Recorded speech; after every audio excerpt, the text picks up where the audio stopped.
Hello, what's up everybody? It's Lids, and today, by popular vote, we are playing Darkest Dungeon using characters named after people from chat. Now, for those of you who are unfamiliar with this game, it is a dungeon crawler RPG in which we will take a group of adventurers into these dark and dangerous locations in pursuit of loot and treasure and precious gems and what have you, and along the way encounter some very dangerous situations.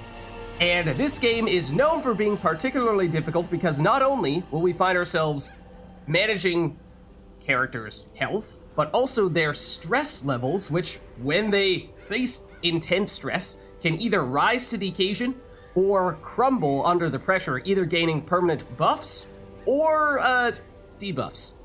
And not to mention, if the character's health drops to 0, they will die. I have seen other people play this game before years ago, but I have never played it myself, so I have a general idea what we're looking to do here, but let's just say that, proceed with caution. Tread carefully here, guys.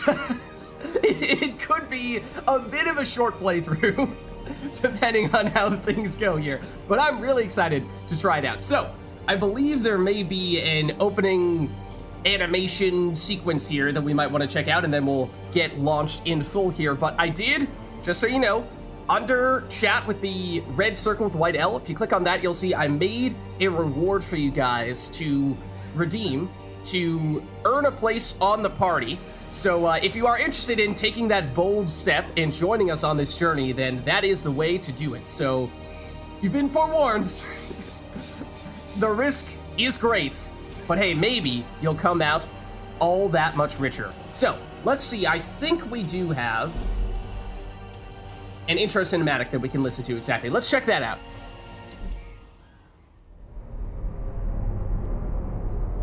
Ruin has come to our family. You remember our venerable house? Opulent and imperial, gazing proudly from its stoic perch above the moor.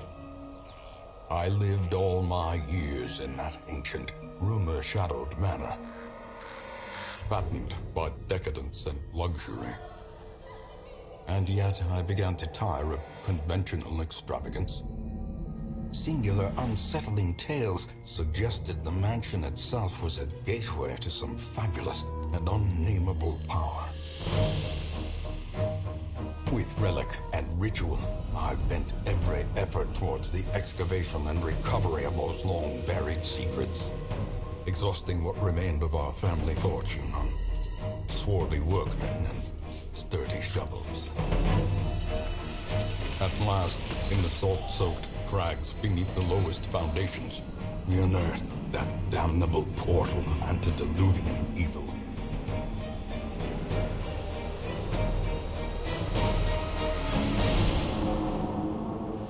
Our every step unsettled the ancient earth, but we were in a realm of death and madness. In the end, I alone fled laughing and wailing through those blackened arcades of antiquity, until consciousness failed me. You remember our venerable house, opulent and imperial. It is a festering abomination. I beg you, return home, claim your birthright, and deliver our family from the ravenous, clutching shadows of the darkest dungeon.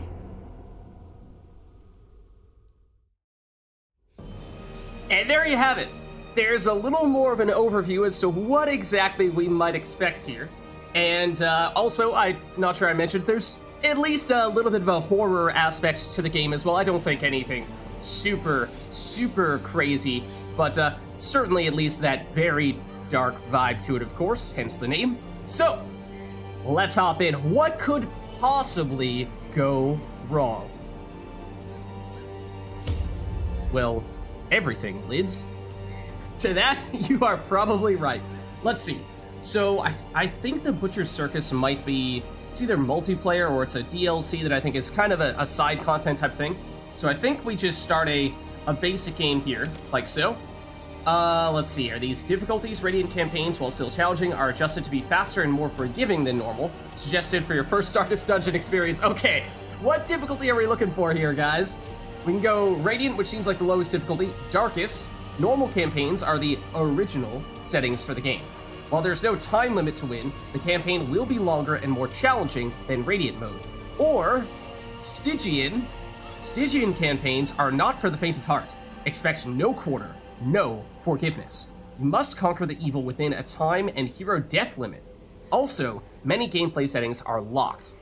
So, as I said, it is my first time playing Darkest Dungeon. I have seen some other people play it years ago, so I have a general sense as to what we're looking to do here, but in terms of the more precise X's and O's, the most optimal strategy and metagames, I have no idea. So, I think, unless we want an extremely short playthrough, we probably should not do Stygian. It's more a question of, do we want to give ourselves any chance at all of succeeding, in which case we should probably play Radiant? Or if you are feeling like, okay, you know, maybe we do want to dance with death a little bit here, then Darkest might be the best course of action. Darkest is a good starter difficulty, as it's the normal one, but if it's too hard, we can swap over to Radiant. We can do that mid-playthrough, Arumi?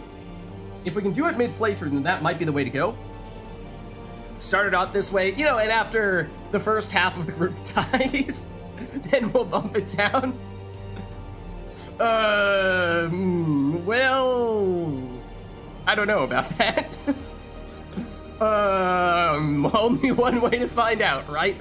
I say we go for it, and I'll leave it up to you guys if it feels like we are seeing too many teammates get absolutely slaughtered, or if I'm just doing woefully, then we can bump it up to Radiance again.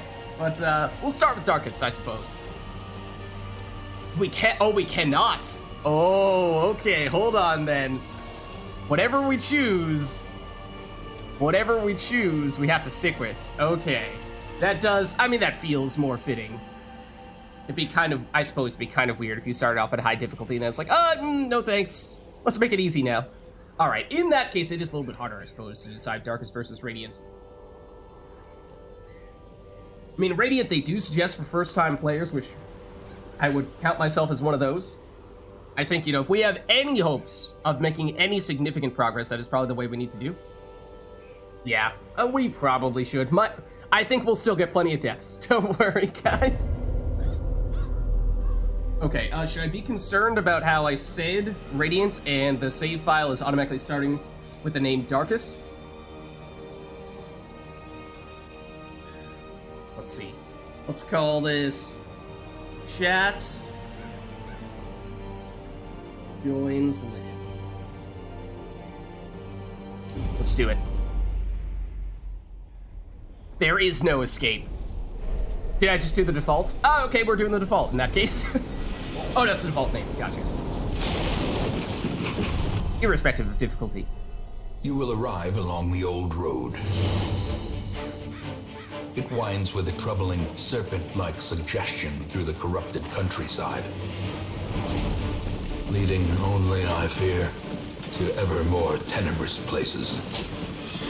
There is a sickness in the ancient pitted cobbles of the old road, and on its writhing path, you will face viciousness, violence, and perhaps other damnably transcendent terrors.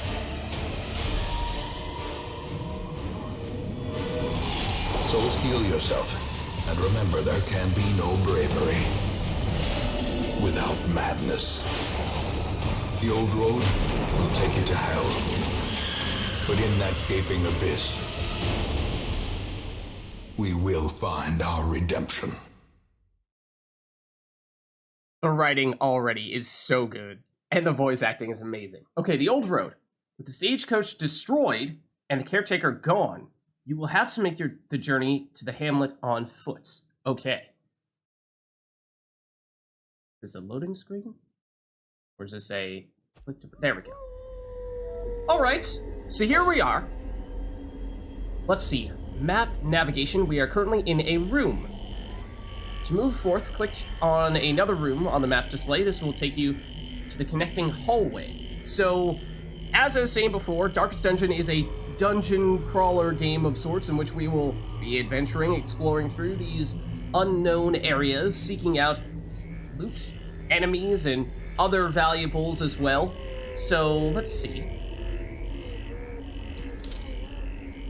So, where is our map here, though? So, Radiant Light. I think we'll probably learn more about this in the future, but just want to make sure this isn't getting cut off on stream. No? Okay. Well, you guys can still see that. That's good. Okay. So if we walk here, select a destination on the room map. Okay, here we go. So this is our current location. We can move to this room. Brigands have run up these lanes. Keep to the side path. The hamlet is just ahead. So good already, right? And I think, for those of you who are unfamiliar with this game, I think you will find there's at least one or two lines that have become so famous they have transcended this game completely. So let's see. Hallway movement. While in a hallway, press D to move forward, A to move back. If you prefer the mouse, you can click ahead or behind the party to move them. Is there a specific reason why we should be concerned about hopping back and forward? Not entirely sure about that, but we can do some clicking, we can do some back and forth. Okay, don't worry about that. Totally not a grim sight. Oh, hello. Dispatch this thug in brutal fashion, that all may hear of your arrival. It's so good, the writing. I love it so much already. Okay, combat is turn-based. On your hero's turn, click a skill icon and then click on a highlighted target. If you can't select a particular skill, it's because that hero needs to be standing in a different spot or there are no valid targets. Mouse over the skill to see the requirements. So, this is our first experience with battle here. We have this Brigand Cutthroat, so we can learn a little more about him. I assume that's protection 15%, dodge 2, speed 3, resistances to what I assume are different types of damage. So that's who we're going up against, and at least to start things off here, we have Dismas, and we have another amigo over here as well. I assume it's Dismas' turn here. So we have the positioning of our characters. We have Dismas is in the back spot. He's our gunner, our highwayman. And so apparently some abilities can be used from this spot, whereas others may not be possible. But we have Open Vein, which has 95% accuracy. Looks like it might ignore some damage protection. Some bleed. 2 points of damage over the course of 3 rounds. And reduces their bleed resistance and slows them down, it seems like. That's one option. Or Grape Shot Blast. Accuracy 75, so less accurate. Might do more damage. And then these other things, I'm not sure if we're in the right spot for them or we haven't unlocked them. They're not available to us. It looks like Open Vein might be the play here. On our Brigand. Okay, he's bleeding. He's taking some damage. But now it's his turn. Oh, we dodged. Okay.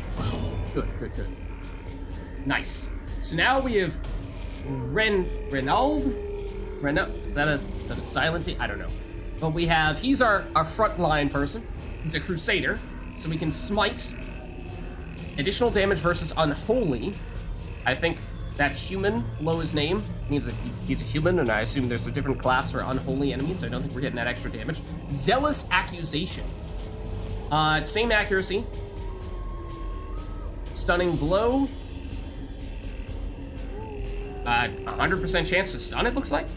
That seems pretty useful. Not sure it's going to deal the same amount of damage. I'm not entirely sure how we're seeing how much damage we're expecting these abilities to do. Like the base damage of a skill. Oh, we can see here. Damage 6 to 12. Okay, that might be what we should be going off of. Or Bulwark of Faith. And it gives us better protection, it seems like. I think we can just finish this guy off or stun him. Their formation is broken. Or we'll just demolish him. Maintain the offensive.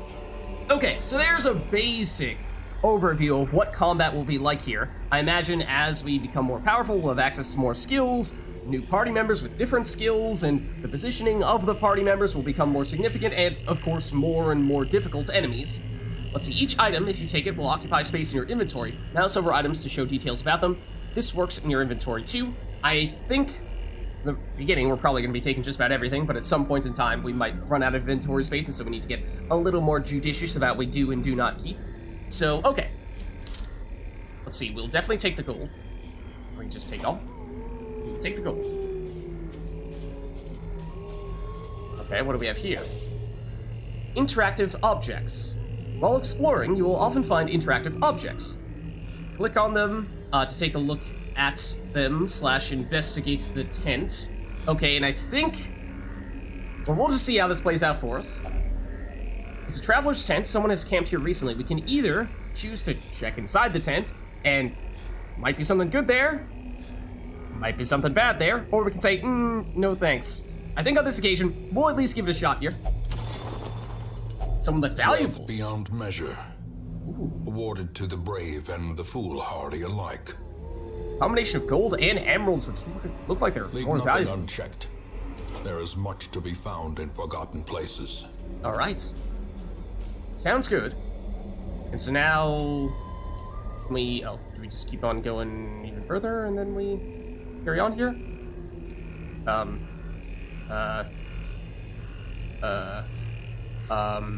Okay. There we go.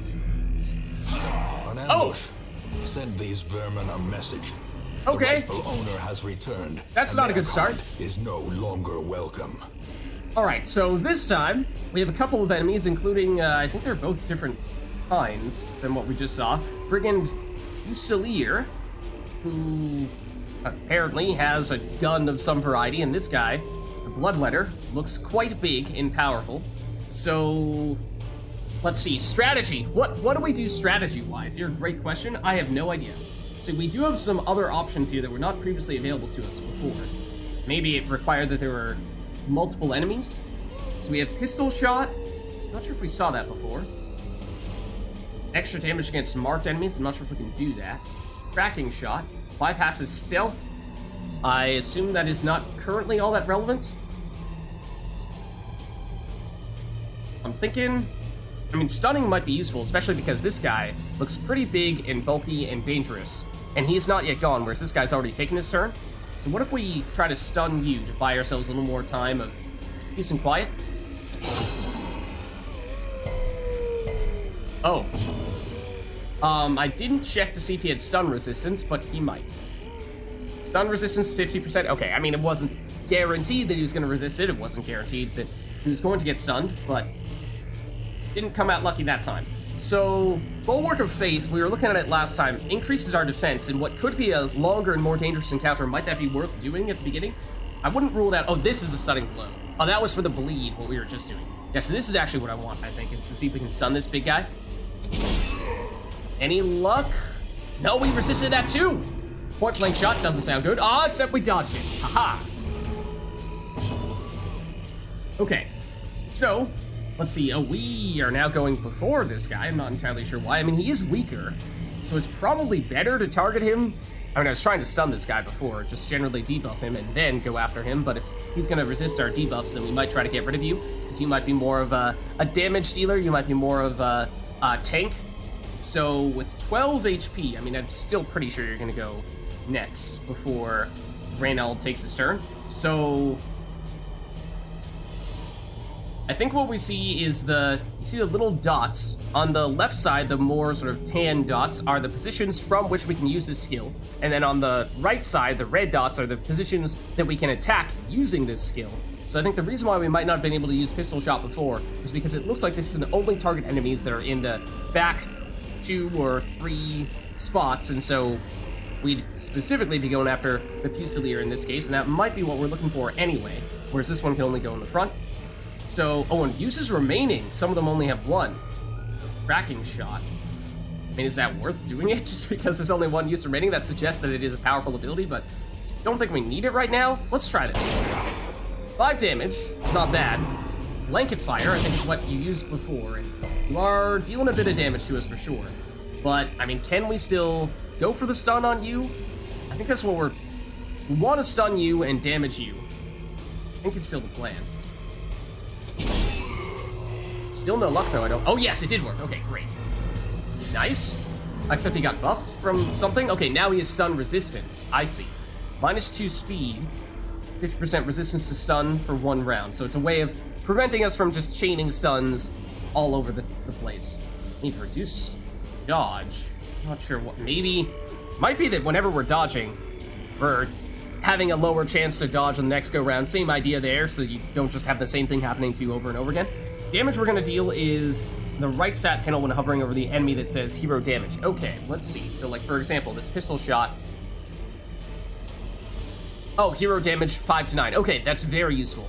Yeah, so in this case, there's like a 50-ish% chance. Or actually, what, 60% chance that we're going to get this? Mental math, man. Okay. I think we, well, compare. No, that can't hit you. That's the same amount of damage range. That's lower damage range.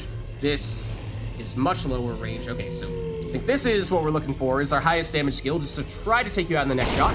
And it works. Continue the onslaught. Okay, corpses. Destroy them all. When most monsters die, they leave corpses. Corpses act as temporary obstacles that will eventually go away on their own. You can attack corpses to destroy them faster, but often a better approach is to use range skills, push-pull skills, and even corpse clearing special skills that some heroes possess. Monsters killed with bleed, blight, or crits leave no corpses at all. Okay. I mean, he still didn't give a great explanation as to why this is necessary.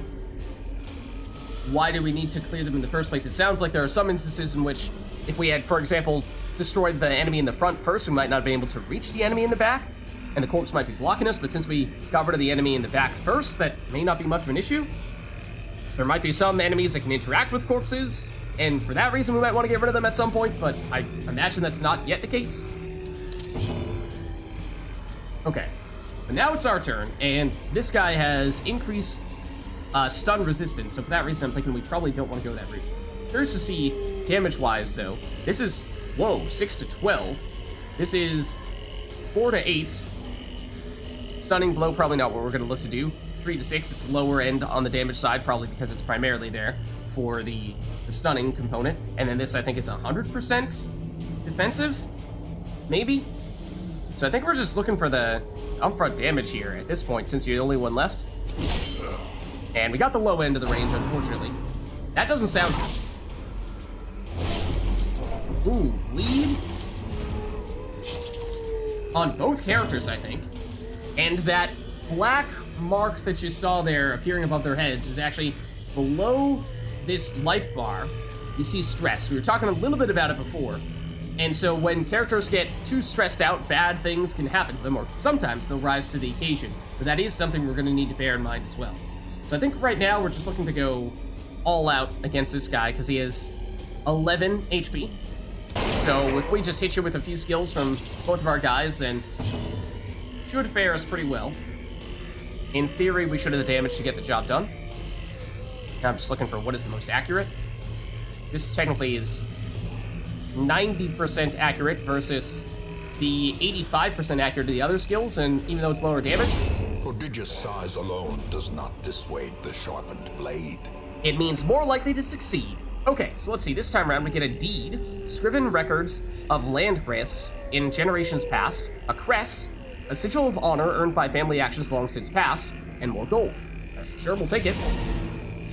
Completing a quest. After you've completed the requirements of a quest, you will have the option to return to town at any time. Just click the crest.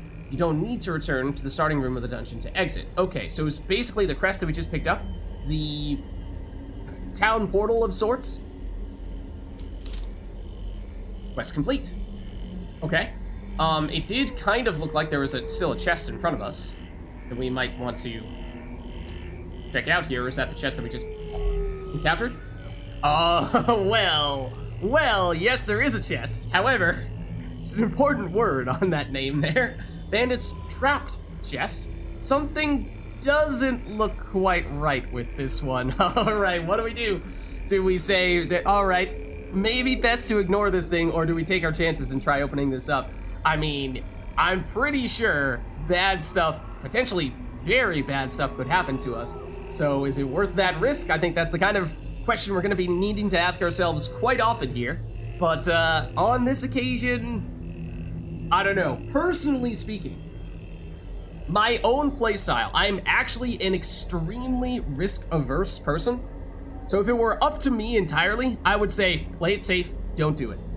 And so, that being said, if we never take any risks in this game, then where's the fun in that, right? I mean, I think there are definitely going to be times when we have no choice but to take some risks. So it's going to happen at some points or another. It's just a matter of how often do we do that type of thing? How aggressive are we when it comes to taking these types of chances? So, I don't know. I think maybe we, again, my own personal opinion on many of these things will be to, at least right off the bat, let's not get ourselves into too much trouble just yet. We're still learning here. We're still learning. Okay, and yeah, there's nothing else over here, so why don't we, here, we can head back. All right, welcome home, achievement unlocked. Got some goodies. 1,435, oh, and actually 5,000 gold just from completing the quest, not to mention the nice little emeralds there as well. Okay, got a little bit of XP on both Reynald and Dismas. The game has crashed. Lovely. You'd love to see it. We shall see. It was unable to sync. That's also a great sign. Also a great sign. We shall see what happens there. I don't know how often the game is autosaving. I guess we had to open the chest, right? Okay, if we have to redo it, we'll zoom through and we'll open the chest. Ruin has come to our family. Let's see. I am not sure where it's going to leave us off here. It says we're in the hamlet, so I think that's a good sign.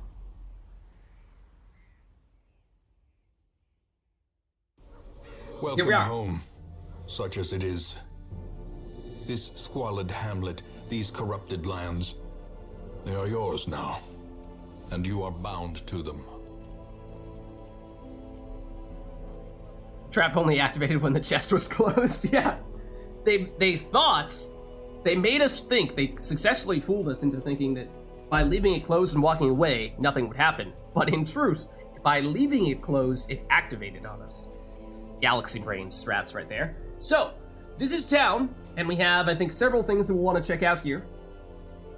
Different ways to upgrade our group and potentially add more members to the team, and that is where I think it's going to be key, getting some of you guys in chat in on the action, so I'm looking forward to that. Meanwhile, Dismas is like, who? Lids, choose me, pick me. But let's take a look here. Also, for what it's worth, chat, let me know if the volume is good, or if like the overlay is blocking anything or like that. We can make adjustments, but hopefully this is working out fine, audio-wise. Chat joins the Lids estate. All right, let's see. So where do we have? We have the stagecoach. Why all the concern? We have the graveyard. The ancestral memoirs. Oh, wait, we can read more about this. Recruit new heroes at the stagecoach. At the graveyard, we can view fallen heroes. At the ancestors' memoirs, we can view ancestors' memoirs. Okay, I probably could have guessed that much. And at the nomad wagon, we can shop for rare items. Those are the things we know about. I've seen nothing too horrific. Why all the concerns? Then these other things, the guild and the blacksmith, no exclamation points there, so I suppose we might not have reason to go there yet. Why don't we... I mean, I'm assuming maybe starting at the stagecoach might be the best option for us, since I don't think we have any fallen heroes yet. I don't know if we've any reason to expect anything from our ancestors at this point either. Women and men, soldiers and outlaws, fools and corpses.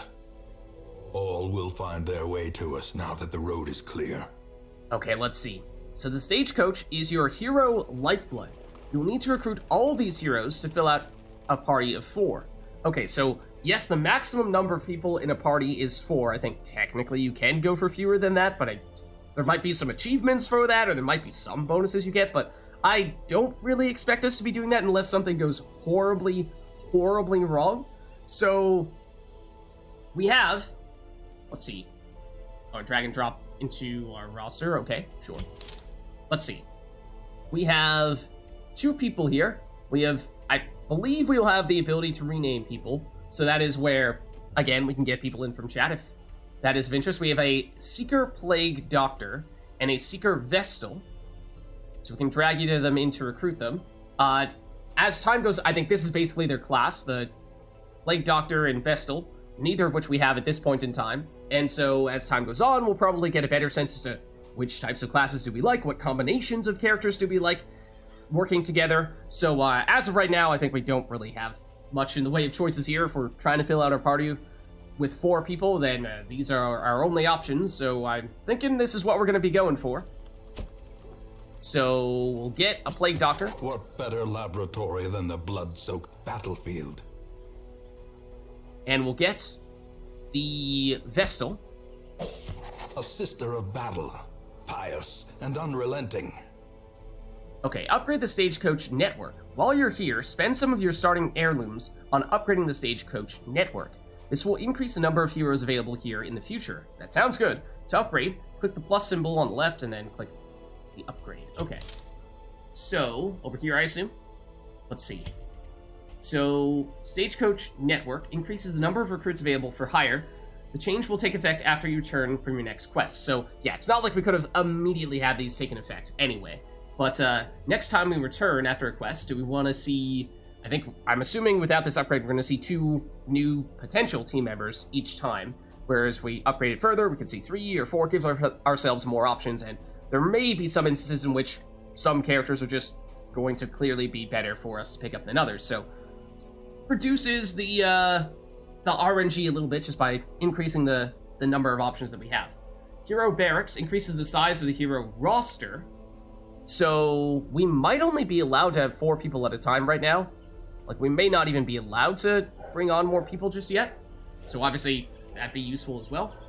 Then, experienced recruits provides a chance of higher level recruits appearing in the Stagecoach. So that's, I think, one of the things I was thinking might end up happening at some point in time is we actually have, I believe this, level 1 for Dismas and Reynald. You can see in the rightmost side next to their pictures. Whereas the 2 that we just picked up are level 0. So, theoretically speaking, our 2 original party members are a little bit stronger than the ones that we just acquired, but by upgrading experienced recruits, we can potentially get more stronger characters right off the bat. So all those things sound good. We might not have what it takes to upgrade this one. Oh, yeah, we have prerequisites. We need to upgrade other things first.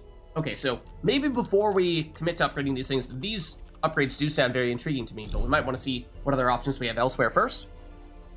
And let me know, chat, if anyone wants to, embark. Let's see, there isn't much more you can do in town right now. It's time to embark on a quest. Click the embark button on the bottom of the screen. Okay, so we'll do that shortly. I mean, we'll probably poke our head in these other places, just to at least see what they're all about. But let me know if anyone wants to have a specific character named after them. I'm not sure if we can rename the original team members. Let's see, can we switch around the order? This might even be the order in which they show up in an actual quest. No, I imagine we might have a chance to do that at other times. Let's see. So at the graveyard. Most will end up here, covered in the poisoned earth, awaiting merciful oblivion. A sobering visit with the departed, yet fortunately no one here yet for us to be concerned about. Trinkets and charms, gathered from all the forgotten corners of the earth.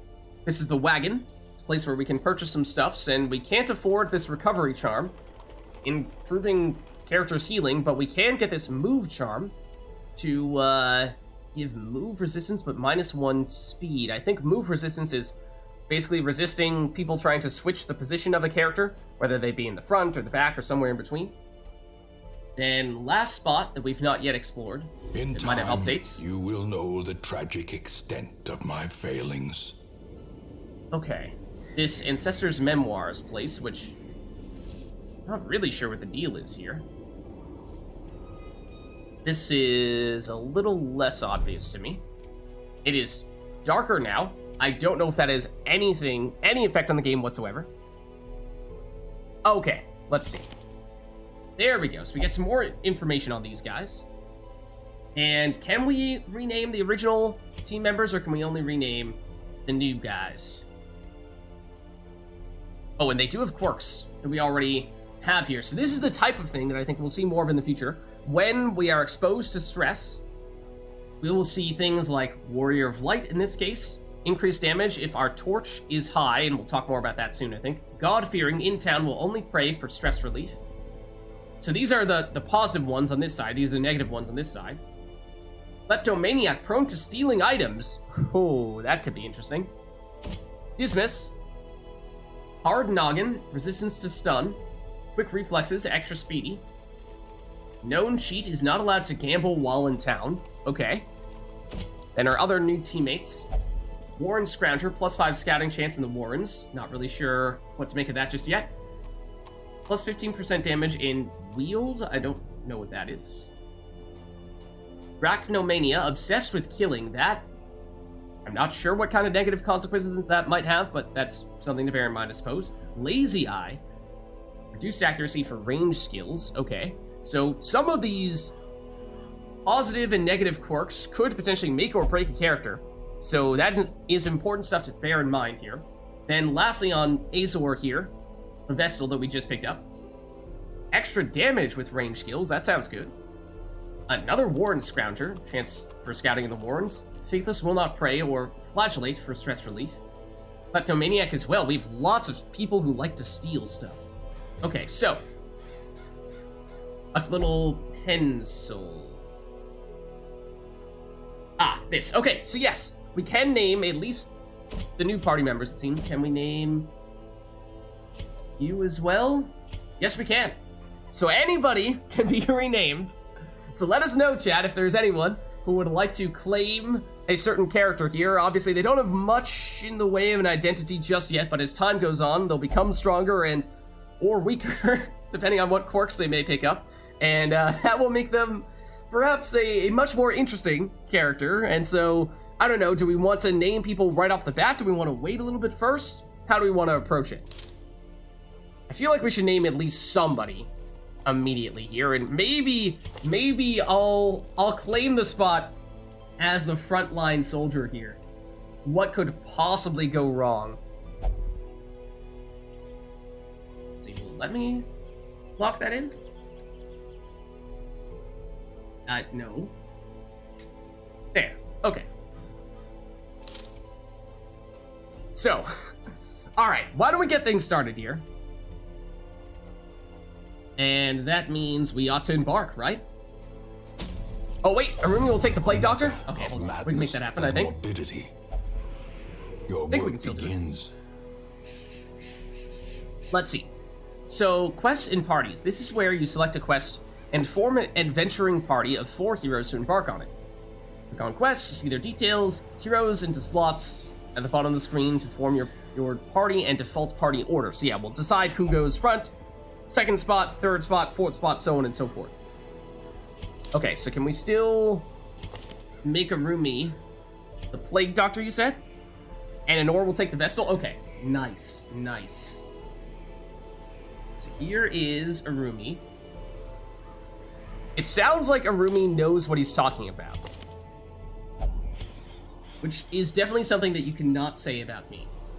So, we'll see if Arumi can help lead us to the promised land, or if we are in for some serious trouble here. Okay, so we have myself, Arumi, and Anor. We still have Dismas hanging out here, who remains with his default name. If anyone from chat wants to claim him, we're welcome to do so. Okay, and if we're looking at the party spot, I think we saw that it makes sense to have me in the front. Not sure if we know, hold on, if we look here, preferred position, we can get a better sense as to where people are best located in the group. Okay, so in Nor here, you can really be in any spot, it seems, whereas Arumi definitely wants to be toward the back. So I'm thinking we probably put Arumi back there and Anor here. Might be the best way to go about it. Arumi's played about 20 hours. That's 20 more than you can say about me. Okay. Alright, no worries. Alright, so then we have a choice in terms of locations we can go into. We had a bunch of people who have additional scouting ability in the Warrens. That does sound kind of intriguing. Let's see. State map. Test yourself in the mad realm of your fallen ancestor. Take note of how the creatures have taken over, but don't delve too far. So, in this spot, it says it's a short trip, level 1. Explore 90% of the rooms is our goal. This is locked, that's locked, so it's really a question of Warrens or that, which looks like it might be more dangerous. I'm not entirely sure. So, let's go for it. The chat, alright, okay. What could possibly go wrong? Okay. other things here to bear in mind. I'm not sure too much just yet. Oh, we see actually 4 out of 9. So in theory, we can get 5 more people. So it's not... Oh. I mean, we could potentially upgrade our stagecoach we were talking about before. Is that worth doing? Maybe we wait. We'll wait. Let's get going. The cost of preparedness, measured now in gold, later in blood. Okay, so we need to prepare ourselves for this journey.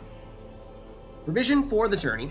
You'll want to take different supplies depending on what region you are going to, how long the quest is, and based on our own preferences. But always bring some food and torches. For your first short quest, try bringing at least 8 food and 4 torches. That is useful to know, useful guidelines. So those are some things we're going to need to manage as we're going through here. What's up, Core? How's it going? Where's our Darkest Dungeon emotes? They don't exist yet. But, hey, if this is a popular thing that you guys want to continue to see, then happy to make them. Alright, so it says 8 food, 4 torches. I'm thinking again, personally, I'm a very risk-averse person, so if it's up to me, I'm probably going to try to over-provide on those things. So here's food. I already forget what number they said. 8 and 4, right? Then we have a shovel, anti-venom, bandages. Wait, let's see. So food, eat to restore health and stave off hunger. Each party member generally consumes 1 unit per meal. Okay. And so if we have 4 party members, having 8 food means we can have 2 meals over the course of 1 expedition. Shovel, used to clear obstacles and break into things. Sounds like the kind of thing where just having at least 1 on hand could be helpful. Anti-venom, used to counter blights, poisons, and toxins. This seems like the kind of thing where, depending on where we're going, may be very relevant, may not be very relevant. Again, I feel like playing it safe, especially because we've not yet purchased any upgrades in the hamlet. We theoretically, I think, have a lot of money to throw around here, to a certain extent at least, so we might be able to play it kind of safe. Bandage, used to staunch the flow of bleeding, prevent bleeding. We've seen that's a status effect. I assume poison is probably also a status effect. Medicinal herbs, used to cleanse items and prevent maladies. Can also be applied to hero to eliminate combat debuffs. Okay. Also, seems like that could be useful to have one of those every now and again. Skeleton key, used to unlock strong boxes and doors. I assume also helpful to have one of those on hand whenever possible. Holy water, used to purge evil and restore purity. Can also be applied to a hero to increase resistances. Laudanum? I have no idea what that is. A soothing tincture to inure one's mind against the horrors of the dark. Okay, and then the torches, which we haven't talked about much, but it is going to be an important aspect, I think, of the game in the future. So, I think let's do what they said to do. And at least load up a bit on food. How's it going, everybody? How are you? What's up, RSAP? So we could do exactly the amount that they recommended, which would mean this right here. The food and the torches are pretty cheap, so I don't know if we feel like we want to load up more, but maybe before we do that, why don't we could get 1 of each across the board, but we have limited inventory space here. So we have, what, 1, 2, 3, 4, 5, 6, 7 additional things. So if we do that, we'll take up 1, 2, 3, 4, 5, 6, 7 spots, and we'll only have 1, 2, 3, 4, 5 remaining, it seems. So that might limit our ability to go out and loot stuff. So we might need to strike a bit of a balance there. So that's worth considering, I think. Maybe we, on some of this stuff, like the shovel, why don't we pick up one of those? The anti-venom, why don't we pick up one of those? The bandage, we've seen enemies that cause bleed, why don't we use one of those? I feel like the laudanum, I don't know what this means. I don't know what this is, IRL, so we're gonna skip that. That's our tiebreaker, okay? And then maybe we get a little bit of the other stuff. Maybe we skip on holy water. I don't know. Like, I'm sure we'll get a better sense as to which of these things are most important later on, or have a better sense of what is more useful in which circumstances. But at least for now, we'll go with this. Gives us a little bit of all these things, but we're skipping out on a tiny bit of stuff. The holy water and the laudanum, and means we have a little more room to loot things. Let's do it. So our first expedition to the ruins of our ancestry. Be curious, but be careful.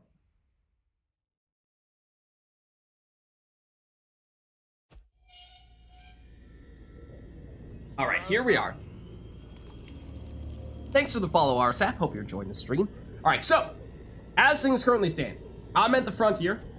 We have Dismas is our only unnamed, or at least default name, character. Then we have Anor is the Vestal here in the 3rd spot, followed by Arumi in the back with the Plague Doctor. So what could possibly go wrong, chat? Surely nothing. Surely no one is going to die here. I definitely did not make myself the leading character just so that I would be the first person to die. That's definitely not what I did. Alright, I'm not 100% sure if we can rename while we're in the actual dungeon here, but as soon as we're back, remind me and we'll make it happen. So this is, Dismas is core to be. We might start referring to Dismas as core already. Okay, let's get going. Let's get going. So take a look at the radiant light up here. That is a factor that we've not yet paid much attention to. Select a destination on our map. I think we're just going to this next room. Okay, nothing of note just yet, but we'll keep looking.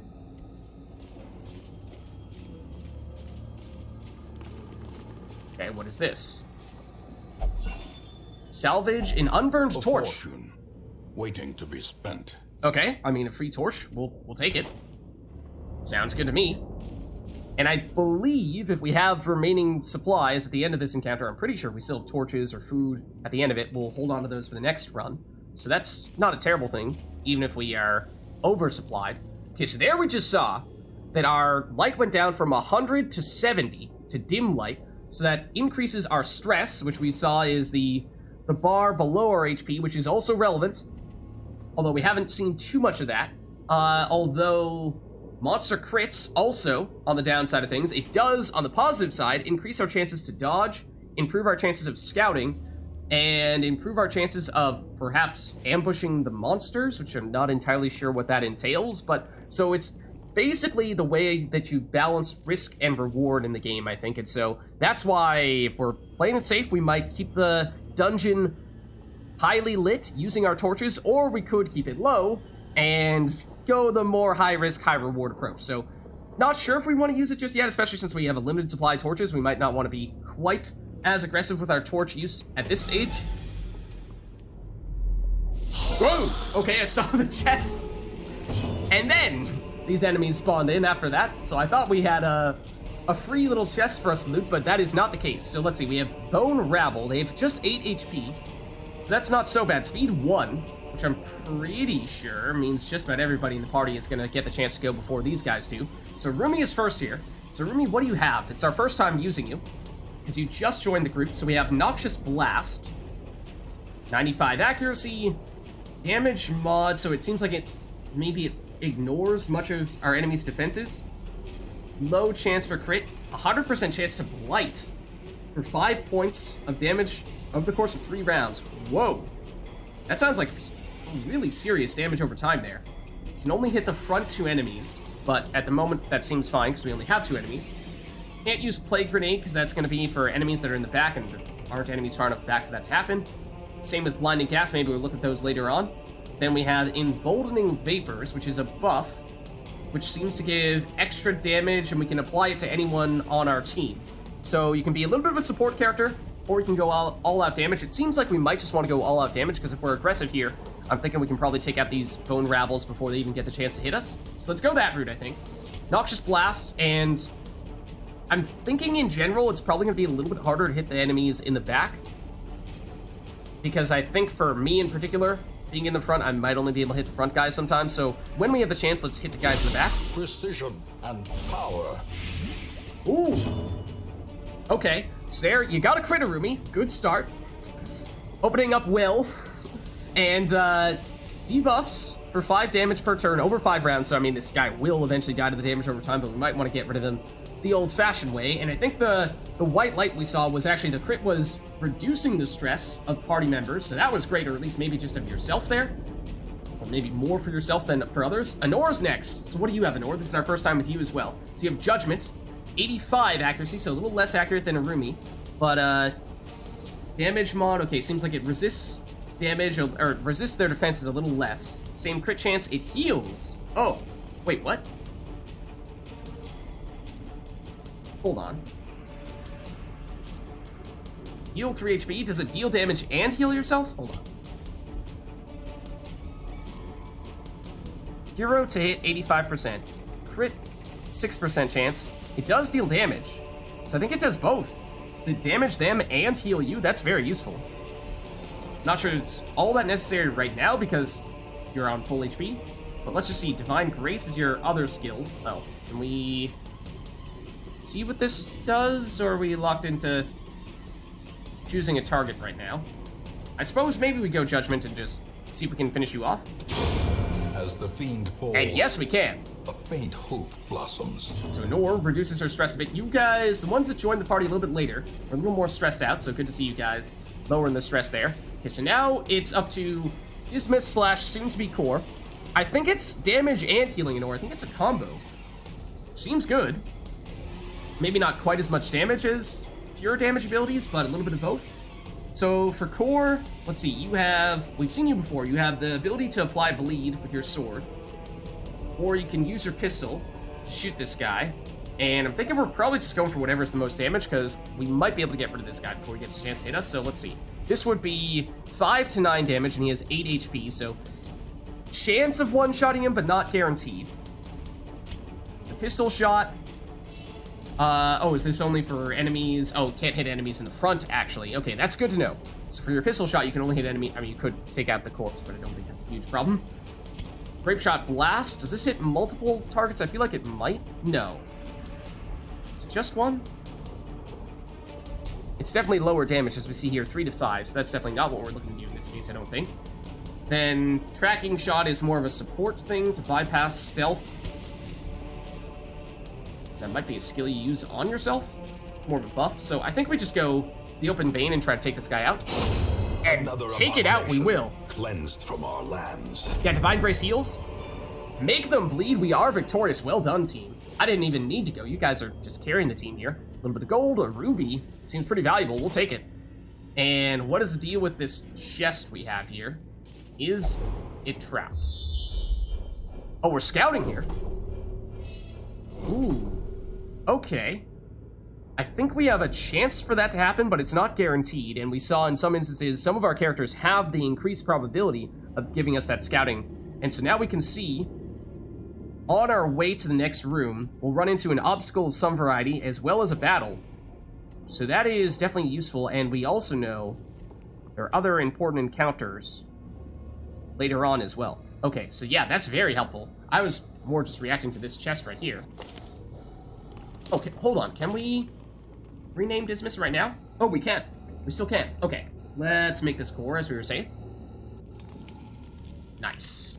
Okay, so Core is now our Highwayman. I was looking at the chest, though. Or at least trying to see what we can do with the chest.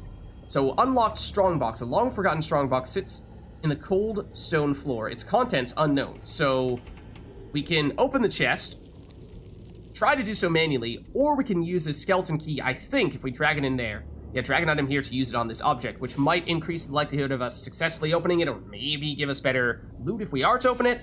So, I don't know. It's our only skeleton key at the moment. Is this too early to be throwing away all of our consumables? Maybe, maybe not. We've seen we'll sometimes get additional stuff, like we got no, not a shovel, a torch, an extra torch previously. So maybe we give it a shot here. We know we have the chance to get some value out of it, or at least we... it had no effect. Oops. Or so we thought. Finding the stuff is only the first test. Whoopsie. Now it must be carried home. So we're learning.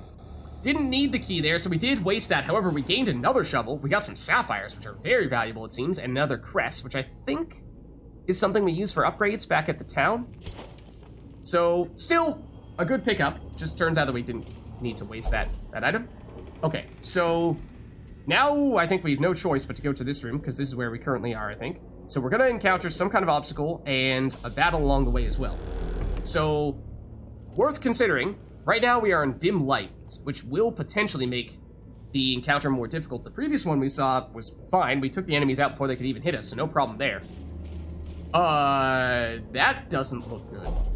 Even Rubble. the cold stone seems bent on preventing passage. A crude jumble of stones and debris blocks the path, including skulls. So this is something we could try to clear by hand, but it will take considerable effort, and I think this kind of thing is going to wear down on our characters considerably when it comes to maybe their HP, but in this instance, probably more so stress. So, alternatively, we can use a shovel. Oh, will it always tell us what item to use here? if there is an item that can potentially apply, because we, as we just saw, used a key that we didn't need to use last time round, but I think we probably want to use the shovel here. So we have deliberately acquired a shovel for that express purpose, but now we're about to encounter those enemies, so we knew they were going to be here after that that rubble that we just cleared. And right now, light is at 58, so it's going to be much riskier, but we're on full HP, so maybe we give this a shot. Maybe we give this a shot and see what it's like.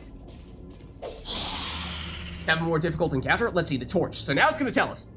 The light is fading.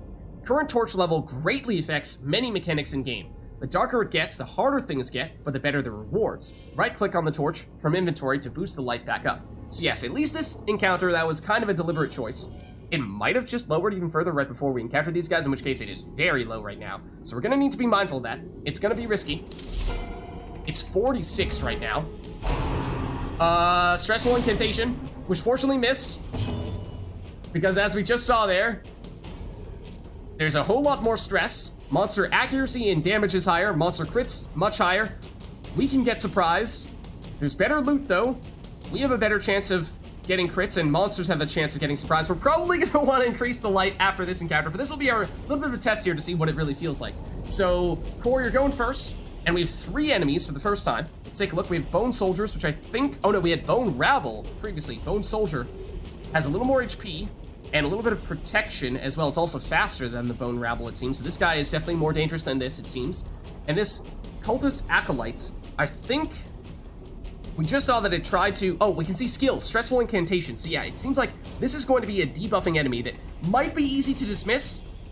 Oh, don't worry. It's not going to deal as much damage to us. No, I think this is just as, if not even more threatening than some of these guys. We don't really know their skills at all, though. Maybe that only starts to show up once we've seen them use those abilities. And obviously, we destroyed the Bone Rabble before it had a chance to do anything last time around. But, Core, the question here is really, what do we prioritize getting rid of?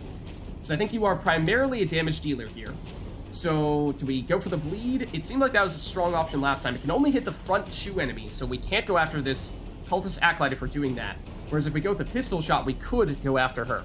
So, we did see her go first. Speed 7. Wow, she's fast. Okay. But maybe we try to get rid of some of these guys before they have a chance to take their turn. Like, maybe we try getting rid of either the Bone Soldier or the Bone Rabble. Bone Rabble presumably would be easier since it does have lower HP and lower protection, but this guy's probably more threatening, so if we can get rid of him, it'd be better. So how much damage are we looking at with this? It's 4 to 8 on the Bone Soldier. It's 5 to 9 on the Bone Rabble. So, chance of one-shotting him, you cannot one-shot this guy. So maybe we go for more the sure thing here and see if we can potentially one-shot you. Not quite. Darn. But he does have bleed, which might even kill him before he gets a chance to go. But now it's Nora's turn. You are next, and let's see. So you have the Judgment, which, yes, I think we determined is a combination of damage and then healing for a few hit points as well. Then Divine Grace is pure healing for 4 to 5 points. And, okay, Light of Hand, or Hand of Light, you can only use when you're in the front 2 spots, and you're not there right now, so this actually isn't something you can use at all here. And then, similarly with Mace Bash, you would need to be in the front, so it seems like, yeah, you have some abilities that you need to be in the back for, these 2. You have some abilities you need to be in the front for. It seems like you're an offensive character when you're in the front, you're more of a support character when you're in the back. But Judgment, if we're looking to do damage, it seems like that's our only option here. So the question becomes, do we finish off the Bone Rabble? Is the bleed going to be enough to get rid of it? Or is it bleed? No, it's just bleed resistance, actually.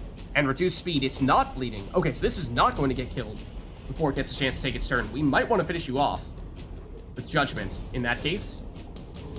Or do we weaken the Bone Soldier? I think we get the sure thing. It's 4 to 7 damage. I mean, it's definitely overkill. Versus 3 to 6 might bring this into removal range for someone else. Do we have anyone who can hit multiple targets? I thought Core might have been able to, but he's obviously taken his turn already. Maybe we get a little greedy to go after you. 3 damage is not that high. The flesh is knit. But reduced stress on an ore, and that looked like that was a crit. So now Arumi, Noxious Blast, you can hit one of the 2 front people. It's mostly a debuff. Oh wait, with Noxious Blast, I think. 5 damage per turn with Blight. But Plague Grenade, hold on. What do we have here? 4 a Blight for 4 points of damage every turn for 3 turns. So it seems like it's slightly lower damage, but this might hit multiple targets. And we just need the tiniest bit of damage to take you out. So if we could guarantee we get rid of you and also weaken you, that might be what we're looking for. Alternatively, Blinding Gas definitely stuns enemies. They have to be in the back. That's something we might consider doing for the Acolyte, since we haven't done anything to shut her down, and we know what she does. Or Emboldening Vapors to power up our teammates with extra damage and speed. So I'm tempted to go either Plague Grenade and guarantee we get rid of you and weaken you, or guarantee that we stun this Acolyte to buy ourselves more time. Those feel like those are probably the best uses of our time here. Why don't we guarantee that we reduce the damage taken, though? Let's go with the Plague Grenade. And wait, does it hit multiple people, though? Hold on. Does it? I'm not sure that it does. I'm not sure that it does, and that might convince me otherwise, then. I think we go Blinding Gas in that case. Let's stun you. Theoretically, there we go. Okay, these guys are gonna have time to take their turn. How quickly the tide turns. Ow, that hurt. We did take that risk. Alright, so now this guy's gonna go next. Because he has not yet taken his turn. He's the only person who's not yet taken his turn. So I think I'm gonna try to take him out. Shouldn't take much, and we might just want to go for whatever has the highest accuracy. We could go with Stunning Blow, which is tempting again for the stun, but that's not really necessary if we're just going to destroy this guy altogether. So I think we just go for... I mean, it does have the highest accuracy of all these things, but... Zealous Accusation versus Smite. Extra damage versus Unholy. I believe these guys are Unholy, for what it's worth.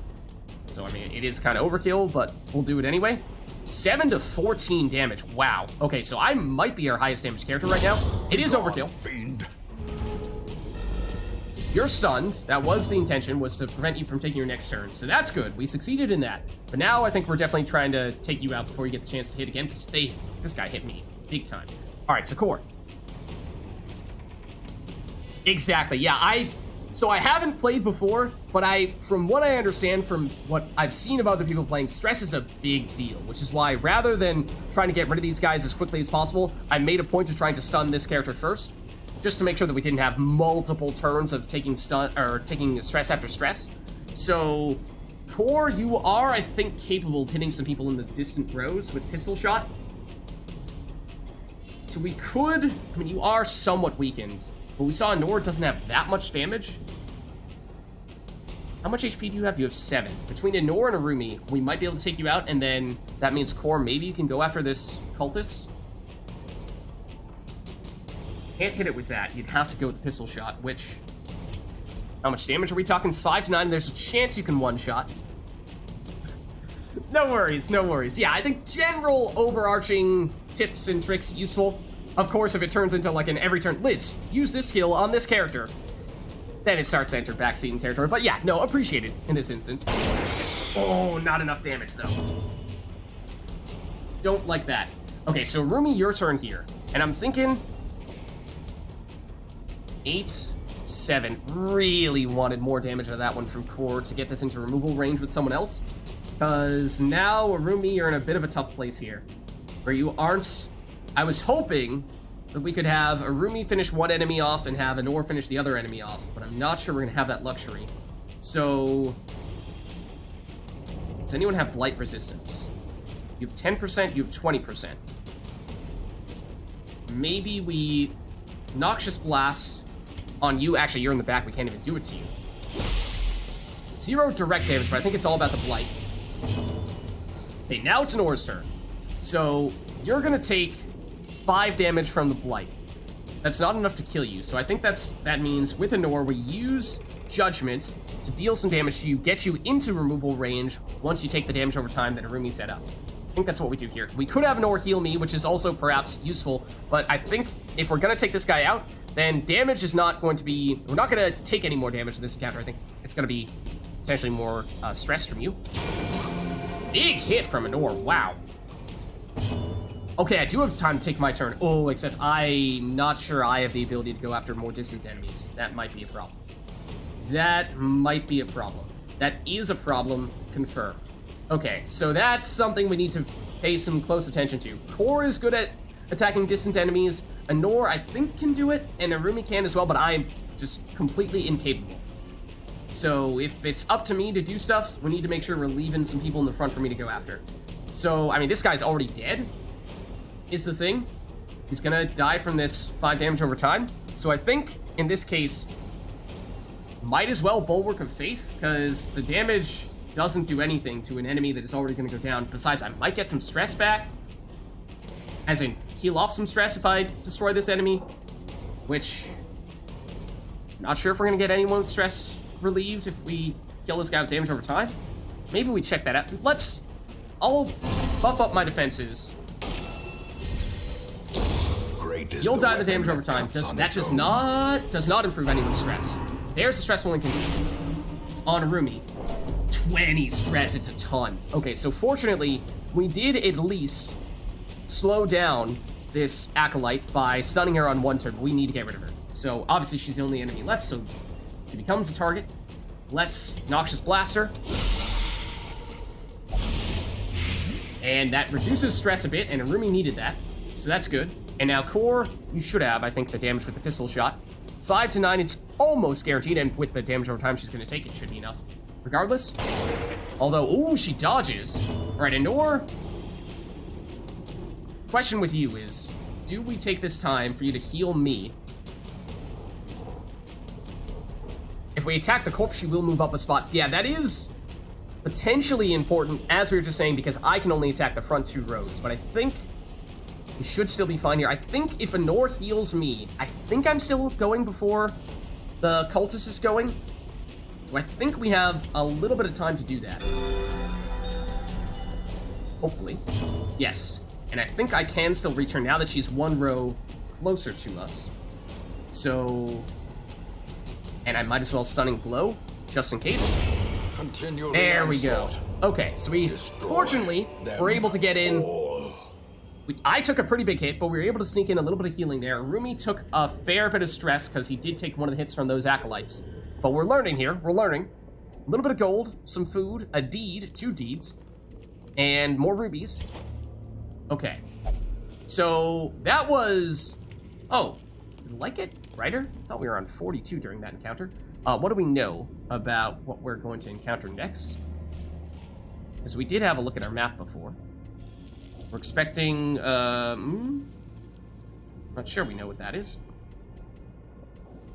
Room battle with Curio. Room battle with treasure. Okay, so we're gonna... and no battles in between. Just not sure what we're gonna encounter on this right here in front of us, directly. So... do we light ourselves up more, or do we potentially deliberately keep it a little bit darker when we encounter these things, maybe get some better rewards from it? It was yeah, it might have been a skill. So one of mine, or was one of yours, Anor? I don't think it was Core. I don't think it was Arumi. It was one of us. Let's poke our heads in here. Okay, no, it's just straight on in. Okay, so do we... this is cleared. Now we need to... do we choose which room we're going to next? Yes, we need to choose our destination. So we can go to a battle with a treasure in it, or a battle with a curio in it. The curios, I think, are the kinds of obstacles that we sometimes encounter that can be beneficial if we have the stuff to successfully, you know, like the shovels and what have you, or keys to unlock chests. Or they might be bad. So... treasure might be more of a sure thing, but I'm still not even sure about that. It was my skill that did it? Okay. Let's go to the... it feels like this is higher risk. Let's go for this one first, maybe? So now we're at 54. We know we're not going to find a battle. So maybe we do keep it low. Oh, but it can affect our stress? Okay. It can affect our stress directly. I assume that just meant other sources of stress were going to be more intense, but it seems like just the low light itself can also increase our stress, and Arumi is not doing so well from a stress standpoint, so in the name of keeping Arumi safer, maybe we do that. Oh. Oh, I'm a kleptomaniac. Oh, and does that mean... Do we acquire that? Or does it just disappear if a character steals it with Kleptomania? Because, I mean, we were probably going to loot that anyway. But if it just disappears because I'm keeping it for myself, then that's obviously not so great. Did it just get darker? It did. Escher head, I think you are right. Okay, we know there is a battle in this next room, so I think we probably do brighten things up a little bit. We tested things out with the darker stuff last time, but especially because Rumi is not doing great from a stress standpoint, I think we should probably make sure we're keeping things a little bit lighter from here on out, at least for the foreseeable future. Okay, fair surprise, though, which I think means we might get everyone going first or something like that. So, we Bone Soldier, we've seen these guys before. This was the guy that was in the front last time that hit me really hard. So we know they have high damage skills. We also have this Arbalist. More HP. Dodge is 5, so might avoid some of our attacks. Okay. And as we've previously learned, I am incapable of hitting this guy. Core perhaps has the most flexibility in terms of upfront damage, in terms of who he's hitting. Arumi can hit a bunch of people, but deals damage over time. And Anor, combination of damage and healing, but probably our lowest in terms of direct damage. So, oh, Arumi's actually first. So I think for Arumi, we want you to go after the people in the back, right? Because you're more capable of doing that than others. So Noxious Blast cannot do that, although that is actually your highest damage skill, whereas Plague Grenade can do that. A little bit lower damage, but that might be what we're looking for here. I think the stun might not make as much sense when we have the surprise aspect. We might wait to do that on our next turn, is what I'm thinking. So I'm not entirely sure how it works. Do we all get a free turn? Do we just all go first? So let's go. I think we do Plague Grenade here. And why don't we try to mess with this Bone Arbalist with you? Okay, and we got the Blight and a little bit of damage as well. So you're gonna take 4 damage every turn for 3 turns, which is not enough to take you out over the course of that by itself, and we're definitely gonna want to deal damage from other sources as well. And Core is probably the next best person at doing that. So Open Vein can only hit the front 2 people, but I'm thinking this might be a pistol shot situation, or, oh, Grape Shot, okay. I was wondering if this was a hit multiple people type of thing. Notice how you see the red dots on Core, your other abilities. They are not connected, whereas on Grape Shot Blast, they are connected. That to me suggests you are hitting all 3 people in the front, and that explains why I think we saw this as lower damage. So if we have reason to spread out the damage, that could be useful, but I'm wondering if maybe we just go all out after this Bone Arbalist and try to get rid of it before it gets a chance to do anything. So we've not seen one of these before, and I'm a little concerned about it. So maybe we do that. It's 5 to 9 damage. And we got the 9, so that's great. Not sure what that green is all about, other than that it's an... Oh, well, maybe just that Anor has the ability to heal people if she'd like. Okay, so now you're down to 5 HP. Oh, it's gonna take 4 damage from the Blight, so it needs 1 more damage on it. So I think that means, Anor, you're gonna... Can you Judgment any row? You can Judgment any row. Okay, so let's do this, and we should... Confidence surges as the enemy crumbles. Deal more damage than we needed to, in truth. So now it's up to me, and we've seen these guys can hit me really hard. So I still don't really know. I mean, we had everyone take their turn before these guys went, and so maybe that means that that's what the surprise was all about. We just all made sure that we basically had initiative in this encounter.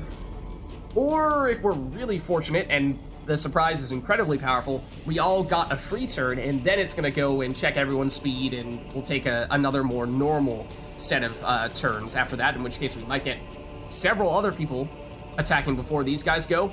And that affects what we do here, because if everyone is still going to get the chance to go again, we can probably take out at least one of these guys before they go again, or before they go for the first time. If they're going to get a hit in, guaranteed, after I take this turn, then it might make sense to Bulwark of Faith. It might be the right option, especially since I am the only one who is not terribly damaged after Nor healed me a bit in the previous encounter, but maybe we go this route just to be certain. That might be the thing that... Yeah, that's the thing that makes it a little bit lighter. Clear. Okay, so yes, they do attack. They do attack. Core dodge. Now they're going after me. I took a hit, but it was definitely not as big as what we saw before. Okay. So, now for Rumi. Not a huge difference between these two guys. We have seen at times having a corpse in front of people does make it a little bit tricky, and so maybe we go after you, second of these bone soldiers. And now we can use the Noxious Blast, which is theoretically a little bit stronger, so I think we do that. Okay, not much in the way of upfront damage, it's all about the Blight. Okay, so you're taking 5 damage every turn. That means we're probably still looking to hit you one more time here. Out of curiosity, Core, if you were to go Grape Shot Blast, how much damage is this? 2 to 4. Would drop this guy down to 7, or maybe as low as 6, would still not be enough for Rumi's damage over time to take him out, so I think we're probably looking for something a little bit bigger than that in that case. Open Vein, you can still hit this guy. That's 4 to 8 versus Pistol Shot, which is also 4 to 8, but Open Vein can do the bleed as well. So even if you don't have enough upfront damage, which you definitely won't, between your damage over time and Rumi's damage over time, that feels like that might still be overkill, because you are one of our highest damage characters. So maybe we have you go for the front Bone Soldier and have either Anor, probably Anor, go after this guy, because I think her damage is the lowest. Whoa! Core! Dude! Well, that helps. That's pretty sweet. Okay. So now, Anor, I mean, could ask ourselves, do we have a little bit of an opportunity here to get some healing in? Because I've taken another hit here, and I might be able to get a hit in on my turn before this Bone Soldier goes, in which case, with 5 damage on the damage over time, I wouldn't need to do much, just really any hit I think would do. So I think maybe we do take a little bit of time here to keep each other safe. Small heal. Worth noting, oh. Uh-oh. He does take a turn, and it's 10 damage. It was a crit, but I think useful thing to learn here. Anor's heal for 4 healing. Graveyard Slash, it was a crit, but it was 10 damage. So Anor's healing is not as powerful as an enemy hit. They do not equate. So, what's up, Ben Bear? I might be about to die. But, so if it comes down to, okay, is it worth sneaking in a heal versus guaranteeing we get the kill? It sounds like guaranteeing the kill is definitely preferable. I mean, that being said, this guy's still holding on with 4 HP. We've seen Anor deal right around that much, so not sure if that's really going to be sufficient. Or if it would have been sufficient there. But, in this case, any hit from me, I think, will do. Give them no quarter. Okay. So we got a not as valuable gem, a lucky talisman for extra dodge, accuracy on ranged skills, and plus 10% stress. Is that as in stress resistance, or is that a bad thing, like you get additional stress? Because the way that is phrased right now looks like it is additional stress, even though that feels like that would be kind of counterintuitive. Okay, so Core carrying the team here, along with Arumi and Anor. It's trying to help me not kill myself, but I'm not doing so great right now. We have whatever the heck this thing is. Hold on. And what is it, you ask? Holy Fountain. Oh. I'm assuming this would be... Did we get a Holy Water? We did get a Holy Water. Purge evil and restore purity. I'm assuming this would be the instance in which you would at least consider using a Holy Water. Or we could just investigate it directly without having done that. We did throw away a consumable previously, thinking that that was the case when it actually was not necessary. I think we go for it. Divine Benefit. Oh, thank goodness. That's huge. I needed that. I needed that big time. Okay, now I'm looking much better. So, okay. Arumi has a fair bit of stress. That's probably the biggest downside we have right now. I still have a bit of some scrapes, but perhaps Anor would be capable of healing those up. Okay, so now what we can do... Oh, this is interesting, actually. we can either double back. We won't encounter anything important here, but we will go through additional dark areas. The dungeon will get darker, and so we might need to use an additional torch, but that means we have a way to get over to this curio and to this battle room with treasure, or we could just go straight up to this room here, which we don't really know anything about. We know there's a trap there, which is a little concerning. I mean, either way, we're gonna run into a trap of some variety. So do we try to basically 100% this dungeon, double back, make sure that we get this curio and this battle room treasure as well? I mean, maybe what we do is, rather than going through 2 traps, what if we double back, go here, and then we go through 1 trap to get to this room. We skip this hallway and go through this way and make it to the end of the dungeon. That seems like that might be the best way through. I mean, then I don't know if this counts toward our completion if we choose not to go down a hallway, but presumably a trap is, I don't know if there's any upside to that at all. So I think we might actually want to double back here. Let's try it. Okay, so in theory, I don't think we're going to encounter anything here, besides just the chance of getting additional stress from walking through a little bit as the dungeon gets a little bit darker. We've already looted that. Did we establish when someone steals something with Kleptomaniac, does that make it so that we don't actually acquire the item? Or is it just that it forces us into taking something manually when we might have otherwise wanted to use an item or skip it altogether? Not sure about that, but here we go. We'll go toward this battle room with the treasure. We know there is some kind of curio here, which we may or may not have the tools to deal with, because we have used several of our consumables already. But we'll see what it is. Okay, I think I'm about to steal this as well. So yeah, this is what I mean. Like, this key, do we actually get a key in the process? I don't think we did. So yeah, I have stolen 2 rounds of things. And we actually have 2 people with kleptomania, I forget how they phrase it, but in our party right now. I forget who the other person is. I've been the one to steal both times. Is that just because I'm the front person in the party? And by having someone else at the front who doesn't have kleptomaniac, would we potentially avoid having that happen? Because that could be a relevant factor. Or is it just a total coincidence that I happen to be the person who's stealing it every time and doesn't matter who's positioned to where when it comes to the kleptomaniac stuff? And, you know, next time we encounter something like this, it might be the other kleptomaniac who loots stuff. Okay, so let's see. Got a little darker here, 65. We know there's a battle in this room, right? So, given how at least Arumi's not doing so well from a stress standpoint, why don't let's light this up a little bit. Okay, we know there are enemies here. Ooh. They are surprised, and I think we've learned what this means. It means we are guaranteed to all go first, except they will go immediately after that.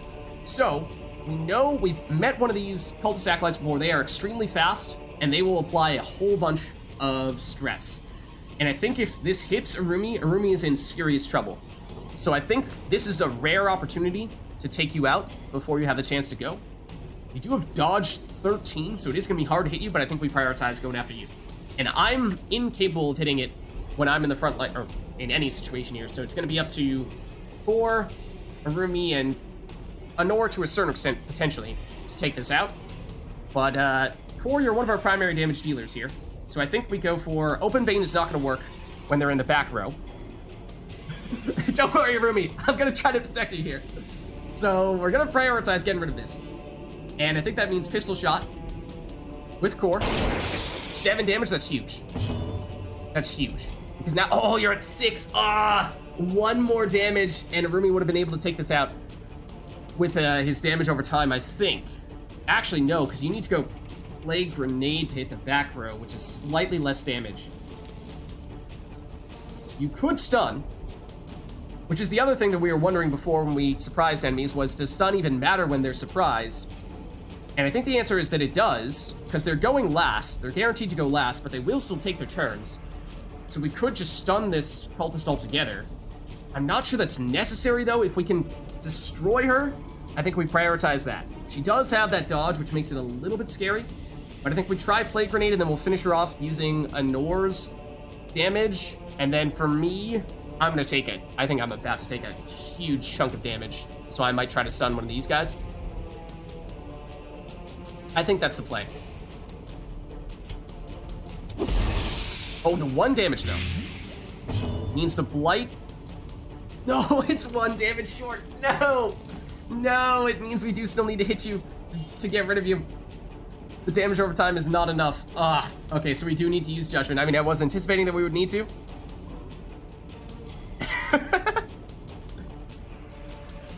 Steel Wolf, we do not yet have any new party members, but we can when we next get to town. We have a couple people who could potentially be in bad shape here. We're gonna see. We're gonna see. So let's see. Anor, I think you have to get rid of this. At least get it in removal range for the damage over time. Or you just kill it altogether. Maintain the offensive. Okay, now for me, these guys are about to go next, and we have not seen one of these cultist brawlers before, but we have seen the Bone Soldier. We know this hits hard, and I imagine this hits just as, if not even harder. So we could deliberately defend with Bulwark of Faith, but it does mark. It marks ourself. Mark target. I've noticed that we get the little target over my head. Does that mean I take additional damage? Even if I'm getting the plus 20% protection? Does that, like, how does that balance out? I don't know. So that, not really sure how that works. But I was initially thinking we'd go for the stunning blow. Does anyone have stun resistance 25, 25? Okay. You have bleed resistance though. And Core on our next turn, his next go around, he does have a strong bleed attack that he can use on enemies in the front 2 rows. So maybe anticipating what Core is going to use next turn, we deliberately try to stun this Bone Soldier, who I feel like he's probably not quite as strong as this guy. So on one hand, we stun the guy who deals less damage. On the other hand, we're more capable of dealing damage to you. What do we prioritize? I think given how I'm not at full HP, I might want to stun you.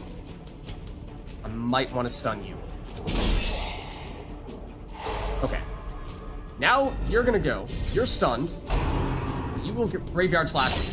Okay, 8 damage. We've seen worse, but it does still hurt. Okay, so now... Let's see. 9 HP, 10 HP. 4...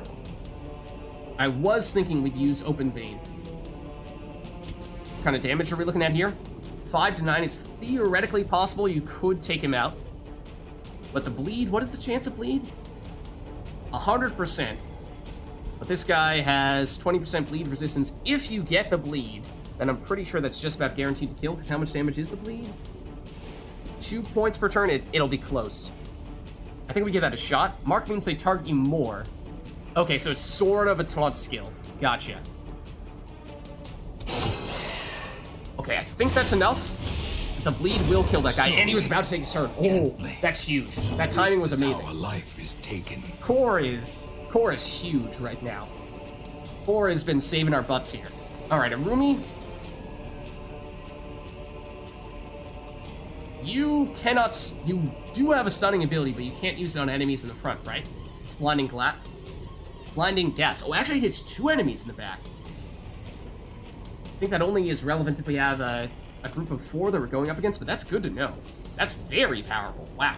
Okay, so Noxious Blast I think is definitely the answer then. Otherwise, it's give damage and speed to somebody, which, I don't know, this guy might go before me, so you could potentially give that to me, and I might be able to take him out that way. That's actually kind of intriguing. I'm not sure how that would play out, but if we Noxious Blast you, it deals 1 damage. It gives you 5 damage over time every turn, so it's going to deal 6 damage in total. It's not enough to kill it. So basically, do we have any way of knowing 100% for certain who's going next? Because speed 2, I'm slow, but I don't know if I'm faster than this guy. Because if I'm going next, then we have Arumi damage and I finish the job. If I am not going next, I mean, I guess either way, it doesn't really change what we do with Emboldening Vapors. Oh, actually, if I am going next, then Emboldening Vapors means... well, the +3 speed for Emboldening Vapors means I almost certainly would go next, right? I think we might actually want that. Oh, nope. We do this. If we guarantee that I go next like that... No! What? It's not enough? Oh, but Anor dodges. That's huge. Okay, I really thought that was going to be sufficient. I really thought that was going to be... And I don't even go... Oh, Anor hadn't gone yet either? What? This guy's faster than Anor? What? Speed 4. Yeah, Okay, I don't have a great sense as to how exactly the speed determines the order in which people go. Like, if you have high enough speed, can you actually go twice before someone goes for the first time? It's like, why is this guy going before Anor, and when she has 4 speed, I have probably around 2, but not after that buff. So that I don't really get. As we've previously established, 1 hit from this guy is more powerful than 1 heal from Anor, but given how he just went, and how I have more damage after that buff from Arumi, I think we can take him out in 1 hit. Or at least take him out before he goes again, so I think we do still have time to do this heal.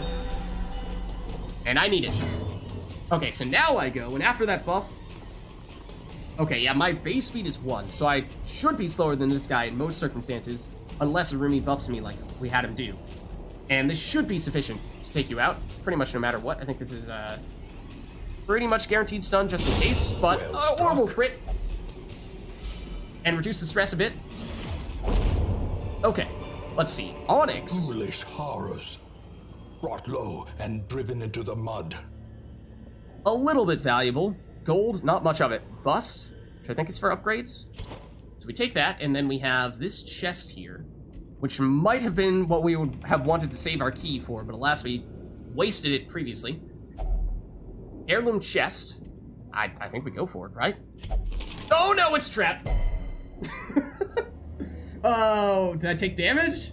I think I took damage from it, right? No! So, even the stuff that looks rewarding can backfire, as we just saw. Okay, so yeah, I'm at a bit of a risk in terms of HP. Arumi is a bit of a risk from a stress standpoint. Kor and Anor are comparatively looking much better right now. Okay, so then we select our destination. We know there's a trap on our way over to this next room. But I think it's either that or we're doubling back, so we ought to go here. In theory, we know there shouldn't be any encounters. Right? Anor is just here to save my butt. Anor's here to save my butt with healing. Kor is here to save all of our butts by annihilating people with crits. And then Arumi does the debuffs, which has also been a big source of damage for us as well. So there's the trap. Okay, disarming traps. Scouted traps will be visible on the ground as you approach them. But if we don't scout them, then we don't know if they're coming, and therefore they will surprise us and guarantee that they do bad things to us. So let's see. Select a hero and click on the trap to attempt to disarm it. Some heroes are better than others at disarming. How do we know who is and is not good at disarming traps? Is my question. Are any stats here? Indicators of who is and is not good at that thing? Dodge?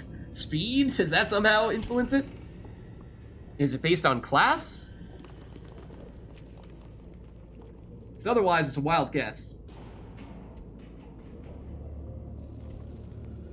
Based on gear, can we figure out?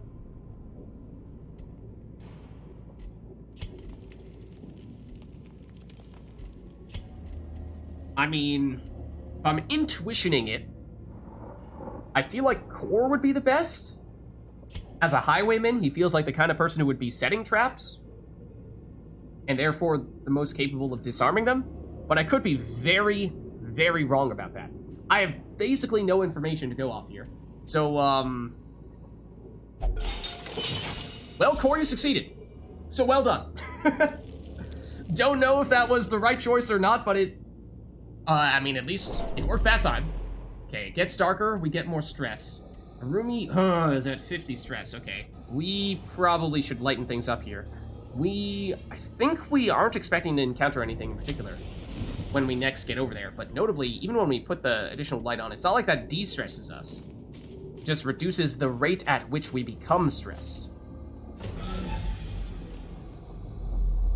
Fortunately, that trap actually de-stressed us, because Kor was successful. Alright, so we know there's another curio here of some variety. Oh, actually, well, there will be one once we head over here. Okay, so the question now becomes, am I about to steal this? Because I've stolen basically everything else. Are we out of torches? Oh, I was super aggressive with the torches, and I paid zero attention to how many we had remaining. Yeah, we probably want to be more mindful of that then. We might be in serious trouble toward the end. No, it's Nor's our other kleptomaniac. Okay. Alright, so maybe it doesn't matter what position people are in. Are we completely out of torches? We are. Wow. Okay, so that's... We're gonna need to be more mindful of that in the future, for sure. And it might even be reason enough for us to end this dungeon a little bit on the earlier side, because this is the second to last room, I think. It's getting darker. We have, of course, done a little bit in the darkness before. Not a ton. Hunger. The exertions of adventuring have produced a growing hunger amongst the party. We can eat 4 food and regain 5% health. I could use that. You guys are not in need of it.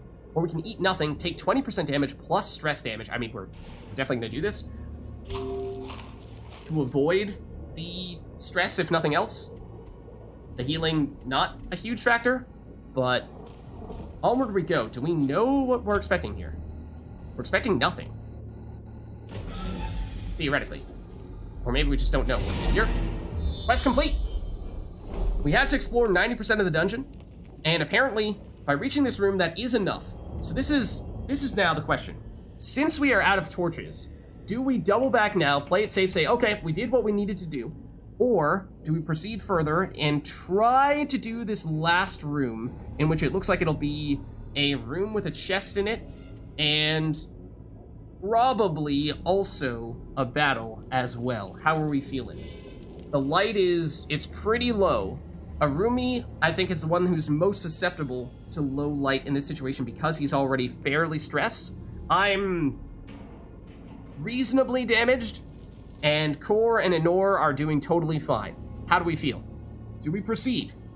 Or do we turn back now? Low risk, low reward versus high risk, high reward. What's our preference? We are out of torches, most significantly. Are we allowed to leave the dungeon at any point in time? Or do we have to decide now, and if we don't go now,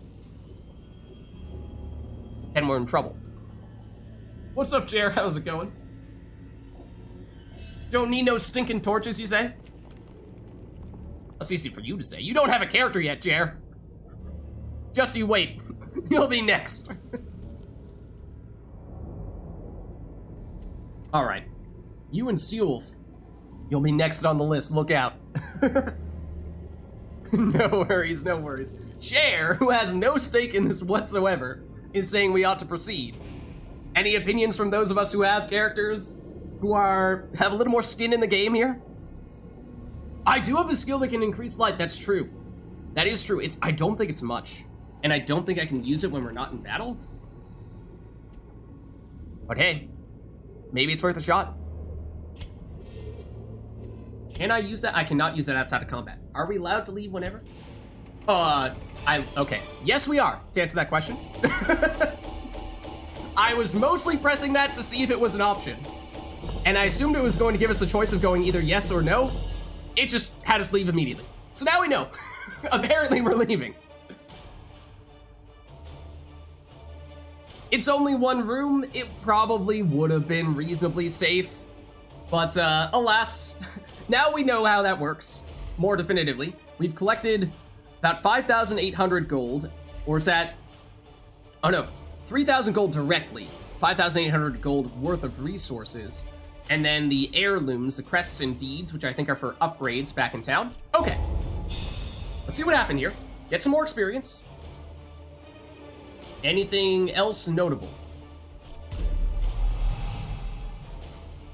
Are these all new? I think they might be. I have become an egomaniac. What a streamer, right? What a streamer.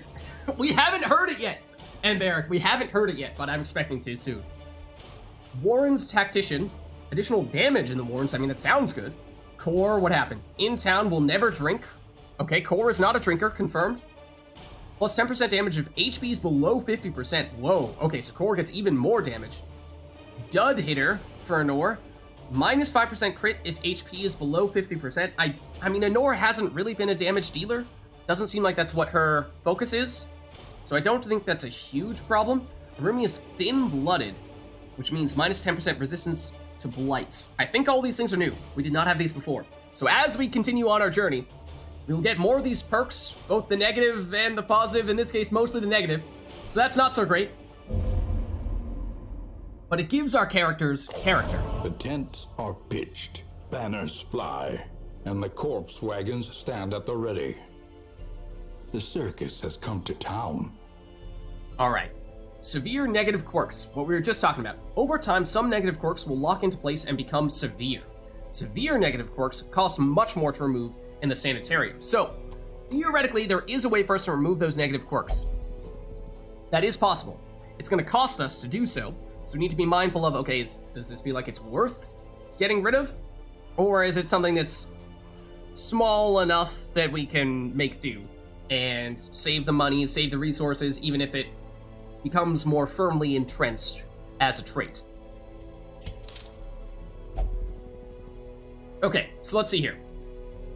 This is... oh, the Butcher's Circus. A traveling circus has arrived on the outskirts of town, bringing with them all manner of crude sport. Enter the ring this week to relieve 10 stress from all heroes. I thought this was a DLC of some variety, so I'm not super familiar with it.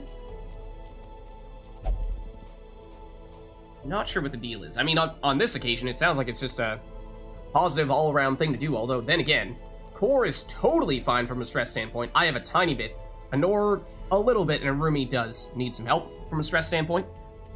So, I guess we do it? It's just as simple, you do it once and then you turn around and you're fine, or is there actually any gameplay component to this? We'll see. Ah, okay, it is a DLC. Gotcha. I thought so.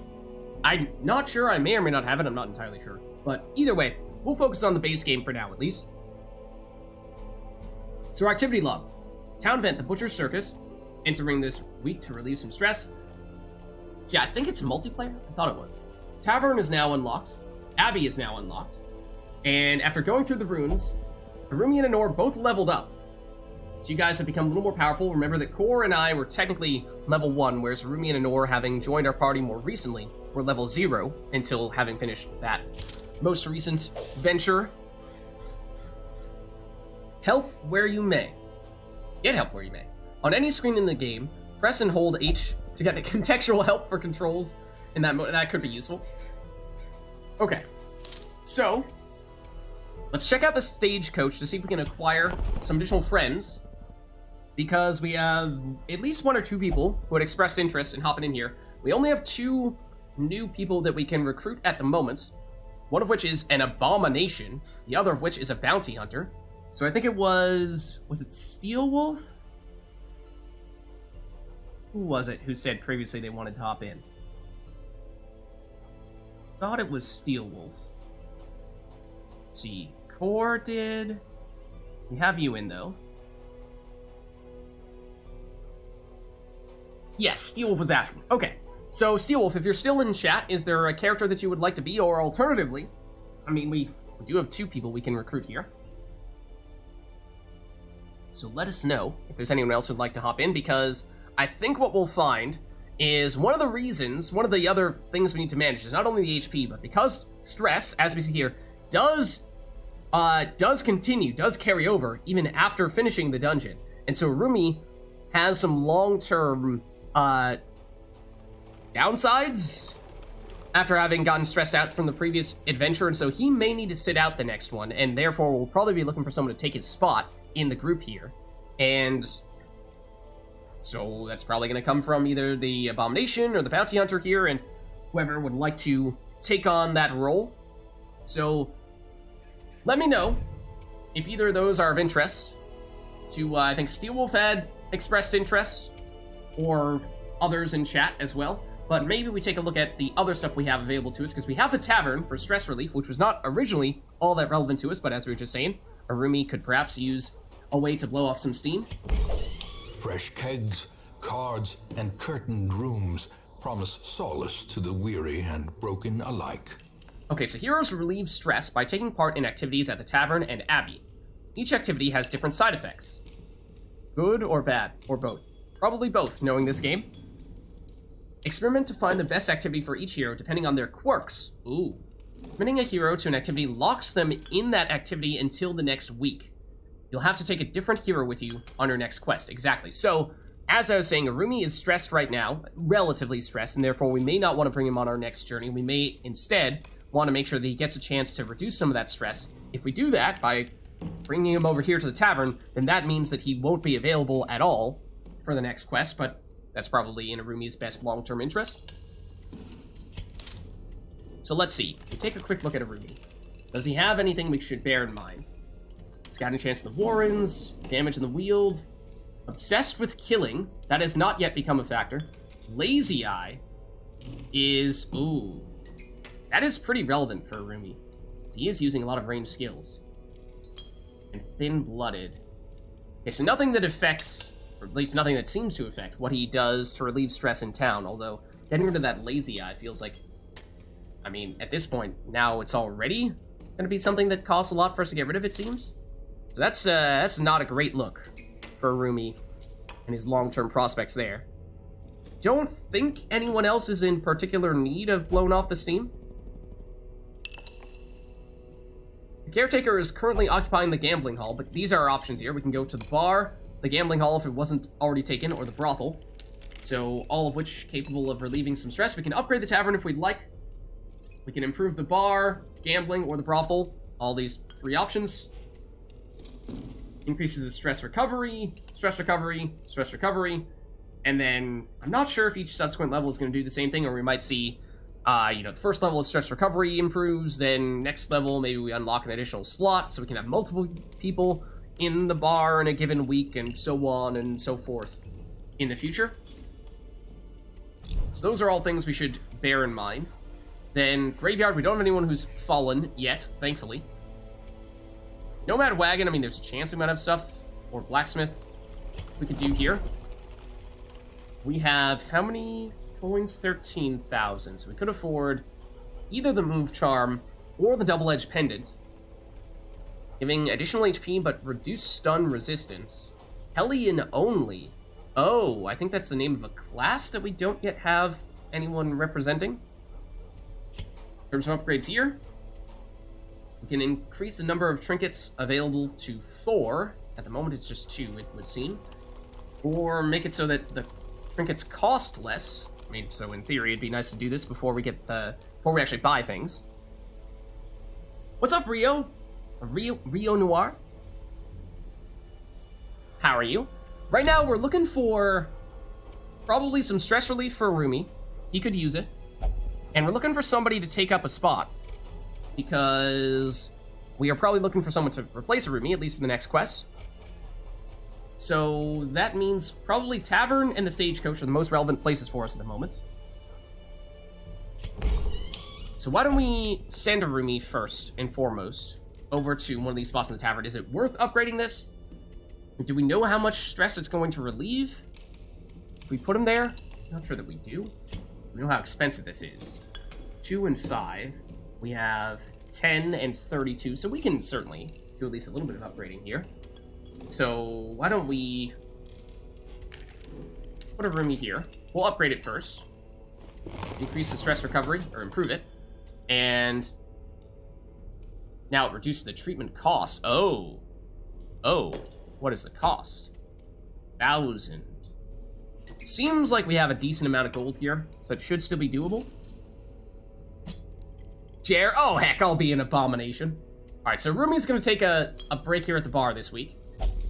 We'll confirm that treatment. So Rumi's chilling.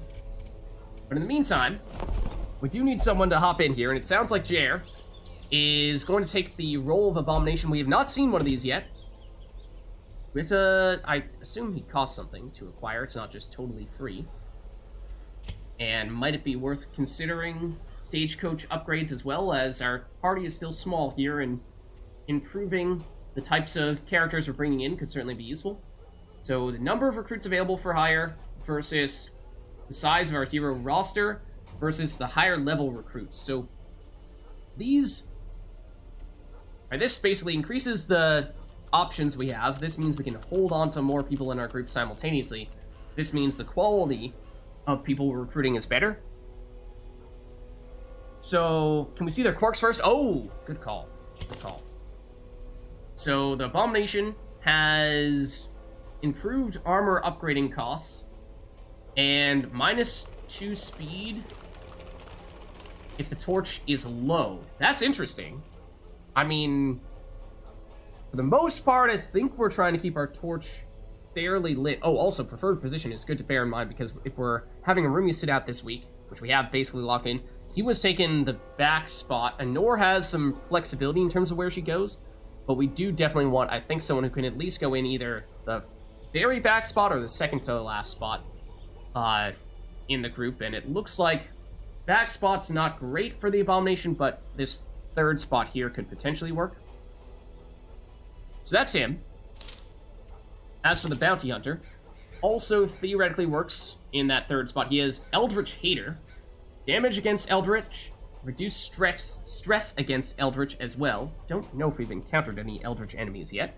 Shocker, stun resistance, or reduced stun resistance, and Fascinated with Corpses. That concerns me. I don't know what that does, but I feel like there is a lot of potential for that to go horribly wrong. Given how many corpses we have already encountered, I feel like there are lots of opportunities for that to give us a nasty little twist. So, those are the two options we have. Both are classes that we have not yet added to our team. So they are interesting in that way. I am intrigued by upgrading the experienced recruits here, and at least giving us... Oh, no, but we can't do it yet, right? We need to do some other things first. Instructor mastery, weaponsmithing level, armor smithing level are all things that we do not presently have. Blacksmith. Oh, and we can't even go here yet. Okay. So, so much for that. The Abbey is another place for stress relief. The cobwebs have been dusted, the pews set straight. The Abbey calls to the faithful. Corpses are pretty fascinating, apparently. So this is, I suppose, similar to the bar that we just sent a roomie to, another way for people to relieve stress, and not entirely sure what the difference is here. Peace through meditation, praying to higher power, flagellation brings absolution. I mean, some of these things are definitely more intense. I feel like it might be that these are sort of in level of severity or extremeness. Like Cloister is the weakest but lowest risk or least expensive, and then it goes next most powerful but next highest risk or most expensive. Then Penance Hall is the really powerful but really high risk or really expensive option. I think that might be the case, in addition to, of course, there are some instances where, depending on what people's quirks are, they may be able to do one of these things or may not be able to do one of these things at all. So that's, I think, perhaps most often going to be the factor. Couldn't choose the lid coin purchase for character naming, by the way. Let me see. We'll probably check that out real quick here. I tried to make it so that we would only have people able to select that once. Just ignore the fact that Rumi and Nor were going crazy there. Now Korra's going crazy there. I tried to make it so that, we couldn't just have, like, one person go, I'm gonna make myself every single member of the team. But I may have accidentally made it so that only one person could do it at all. I made it so that only one person could do it at all. Hold on.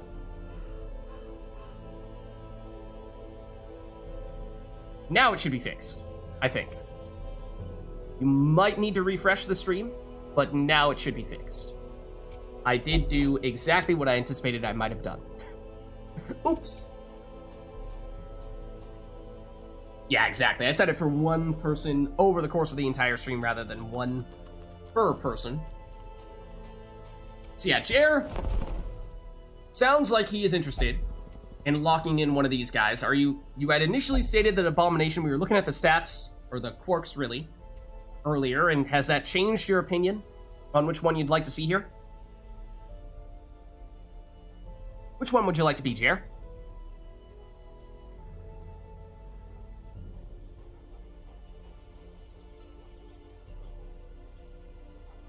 Which one are you thinking? Still the Abomination, or did you change your mind?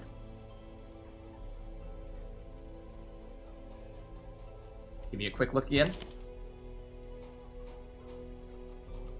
Seems like a pretty good set of skills here. Diurnal feels like that's pretty easy to avoid when we aren't accidentally blowing through all of our torches. Think Abomination? Eldritch Hater, reduced stun resistance, and fascinated with corpses? Okay. Looks like we'll add Jer to the team. And reclusive. This man is more dangerous than he seems.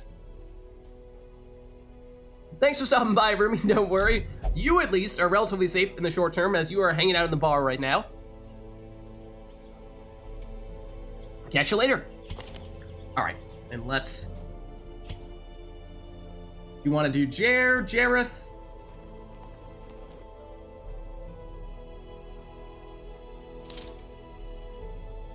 Okay, what were we saying? Jer was going to be in that third spot. We'll probably bump Anor back to the fourth spot. Core will stay in the second spot, and I'll continue to be up front, I think. Jareth? Okay.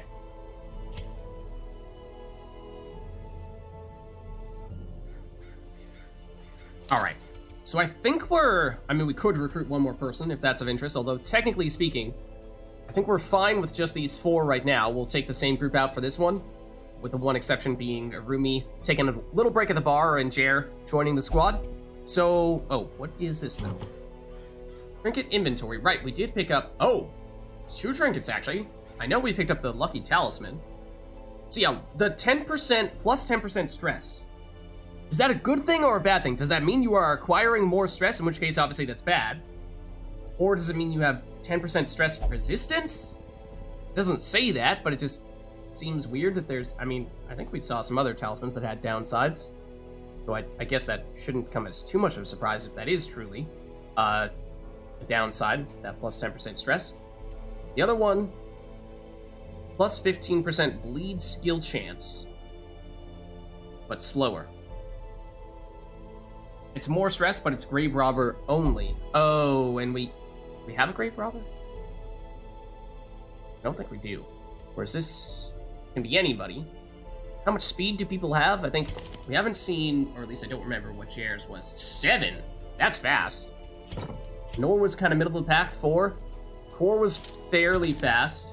He's 7 as well. I'm extremely slow. I'm a 1. So, I don't know, we could potentially justify putting it on me and just say I was already going to be last anyway. And I don't believe I had a way to deal bleed before. Whereas Core, for example, has bleed chance built into one of his most powerful skills, so it probably doesn't make a ton of sense on Core anyway. Number 1 in our hearts. Jer has joined as the Abomination. We have acquired 1 Abomination. We're just wondering, maybe we throw on this bleed stone? For me, is that how you do it? Or do we go here? Like this. Oh, we can carry 2. I think we give it a shot. I was gonna be last pretty much no matter what. Okay, let's do it. I think we're ready. We have a Rumi all set and ready to go. We upgraded our stagecoach, so when we return, we'll have, theoretically, at least the oh, well, what was it? Actually, did we upgrade it? We talked about upgrading it. The one that we wanted to do, we weren't able to do yet. Did we upgrade it? No, I don't think we did. Is it worth upgrading the network before we head out, so we have more options when we return? Maybe that is worth doing. Maybe we do that. Word is traveling. Ambition is stirring in distant cities. We can use this. And I think this guy, Devereaux, is going to disappear when we next return. We'll just have a totally new set of people. I'm pretty sure. Talisman doesn't really benefit me.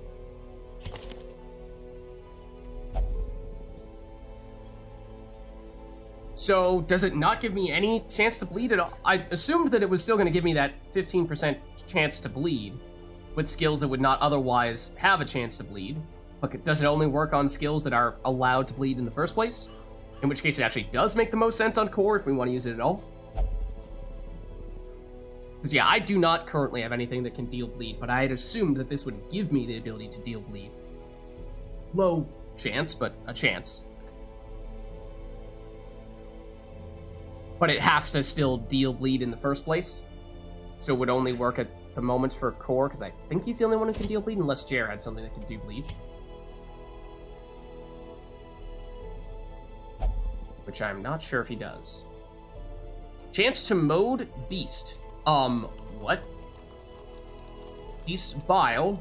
Seems like he's mostly blight damage. Heal self, reduce stress.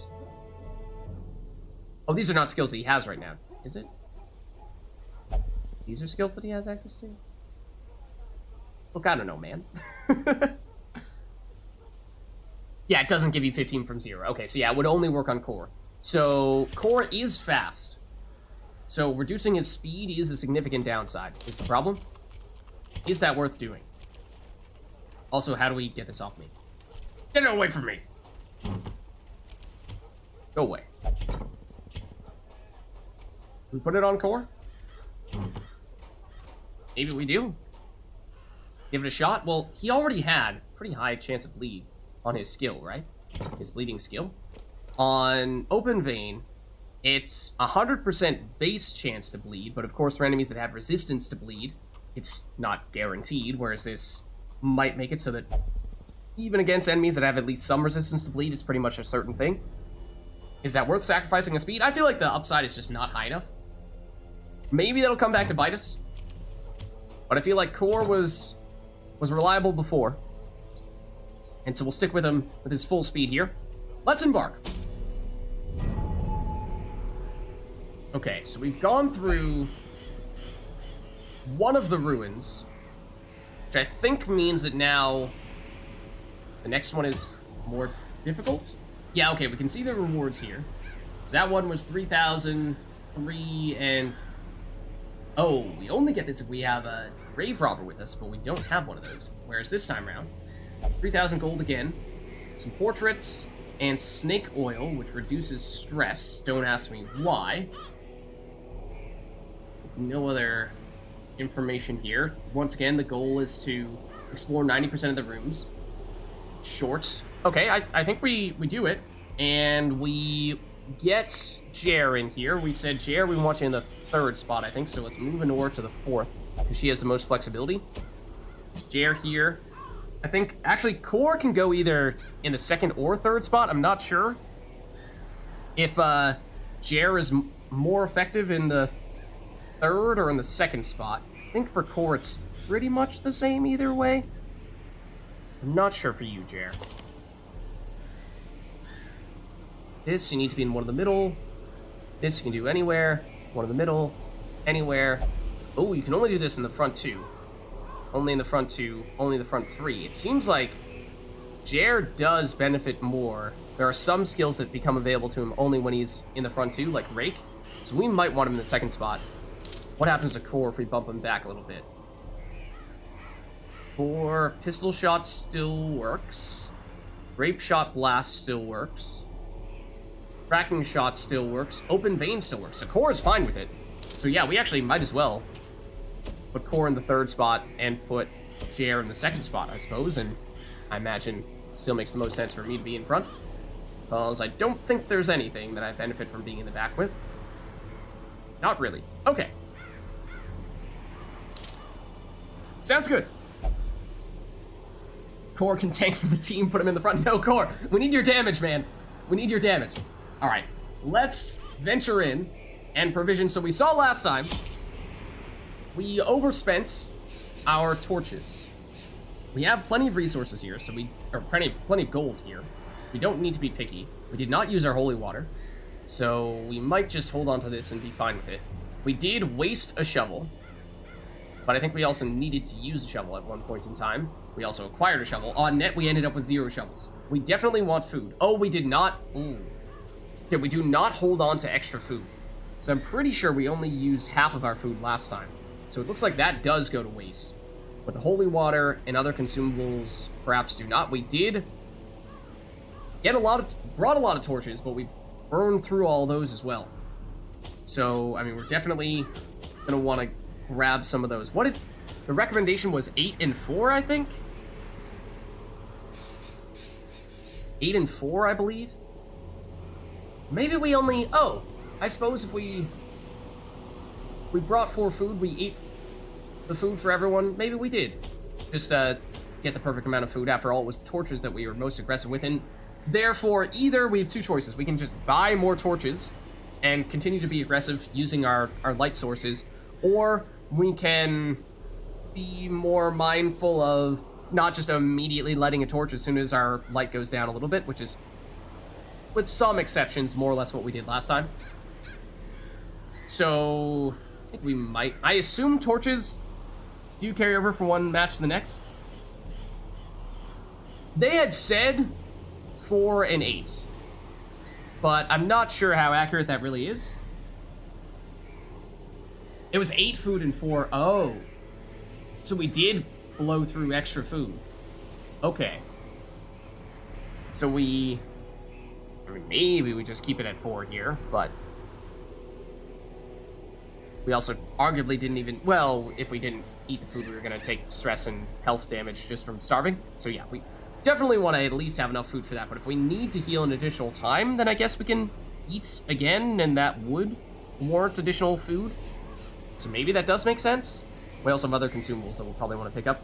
We did not really run into issues, I don't think, with inventory space last time, because we were consuming our consumables quite quickly. So... Our key we wasted, we might want to nab one of those. Shovel, we probably want to nab one of those. Okay. I suppose we'll take the food to play it safe. It's not that expensive.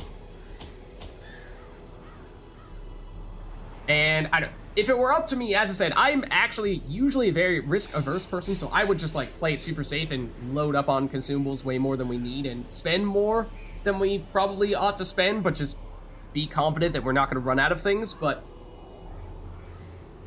maybe we'd be going with a little bit of overkill in some instances in that case.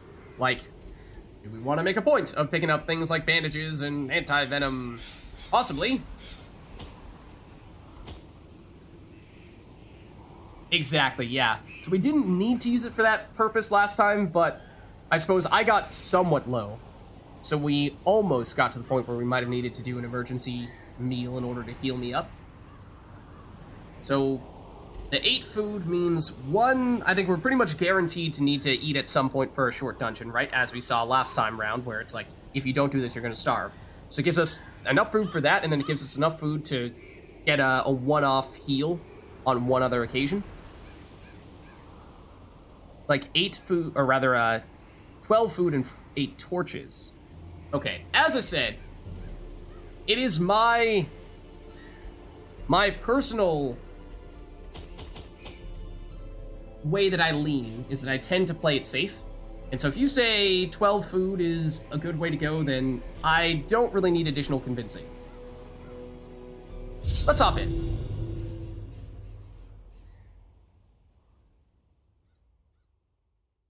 And yes, we're trying to load up on some supplies as well to make it so we don't run into as many issues. Pace out the halls of your lineage once familiar, now foreign. Okay, so we've looked at this a lot. Learning more about our heroes. We still have not spent any time, at least, with Jer. We looked a little bit at his abilities. Or, really, his quirks. I haven't really looked critically at his abilities. Maybe we'll see what happens once we get into the action here. Okay, we need to pick a destination. We have some scouting here. Ooh. This looks considerably bigger. Okay. Empty room with a battle and a curio in it. Remember, we do need to explore 90% of the dungeon to succeed by the technical definition on this one. And so, if we are going to go this way, we should go this way immediately, right? Otherwise, it's going to be a huge backtrack. The reward seems not great, or maybe we just don't know what's in these rooms? We know there's a battle there. Maybe we just don't know what's in that room. There's a battle right off the bat. Yeah, more food is never a bad thing. It's cheap enough anyways, exactly. I think we go this way, because if we don't go this way immediately, then we're gonna have to backtrack or at least complete everything else over here, and we might find one pathway that we don't really want to go down. We know we're gonna run into a battle basically right off the bat here. Like so. Okay, we surprised them, so that's good. That means everyone on our team is going first. And this is, we've seen Bone Rabble's actually the weaker of the skeleton-like enemies. We've not seen this Bone Courtier before. Unholy. Same with these guys. I imagine, see, he has a dagger, goblet. Is he some kind of spellcaster? He doesn't obviously have any ranged weapons. Unless he's gonna, like, splash his goblet on us and throw some cursed water at us. Honestly, that's probably what he's about to do. What we've tended to see is the ranged enemies are the stress dealers, whereas the ones in the front are the damage dealers. And it feels like, well, I was gonna say it's easier to heal things off than it is to remove stress, but that might not necessarily be the case. So, Core's first. I guess what I'm getting at here is, this is 8 speed. So he's gonna be, I mean, we're going before all of them because they're surprised, but this guy's gonna go first. We don't deal with them immediately. So I'm tempted to go after him first. 4 from this range, I think we determined can still use all of his abilities. Yep. Okay, do these guys have, they have resistance to bleed. 200% resistance to bleed. So that's worth noting, because that means Open Vein is not going to have that additional value. Goblet's looking mighty tempting. So it might mean this is more of a pistol shot type of situation, or grape shot blast. These Bone Rabble, they're quite weak. With just 8 power, or 8 HP, and no damage resistance of the basic variety, I don't think, and so that little bit of damage from the Grape Shot Blast might even be enough to set them up for a one-shot kill from someone else, in which case, you might be able to remove both of them before they get the chance to take their turn. They're also only at 10. Does this hit 3? It does hit 3. That is really good value. Oh, but the one in the back dodge. Okay.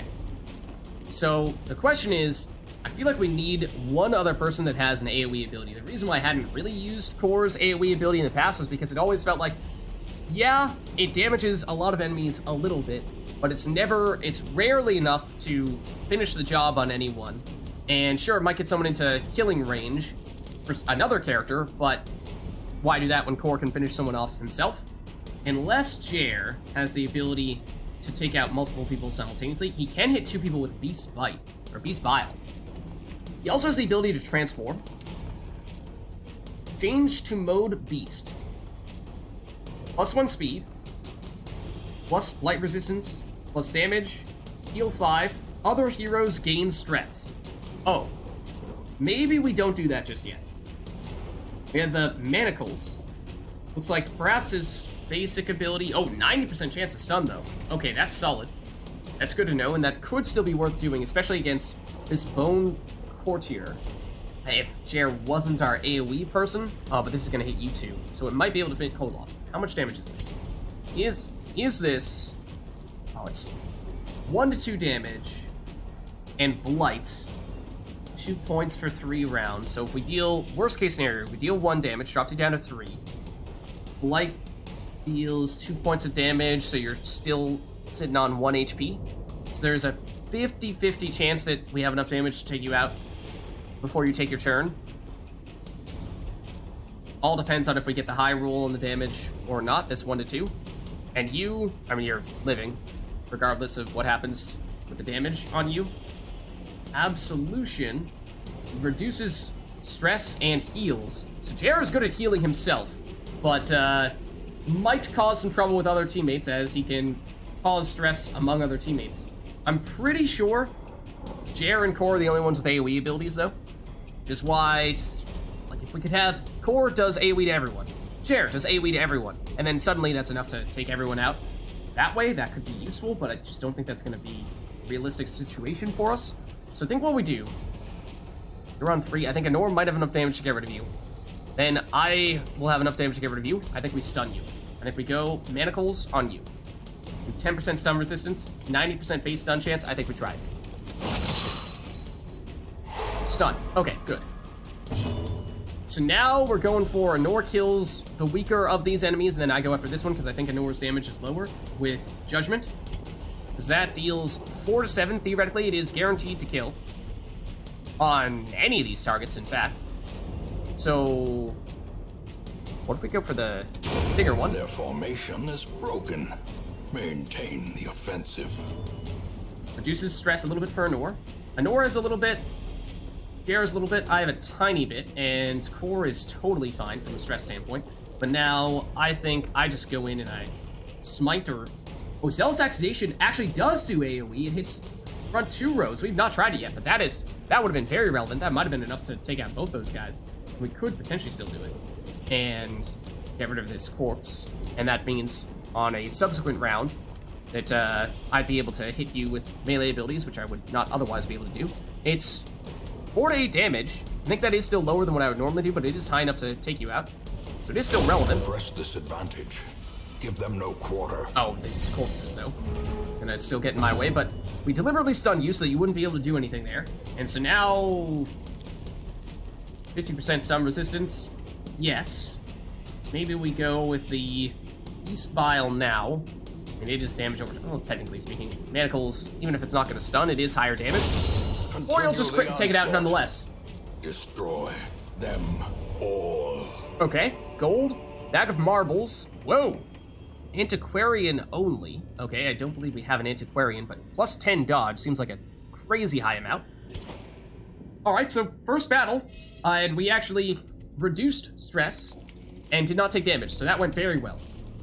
Did a good job of managing the stuns. What is this, though? Okay.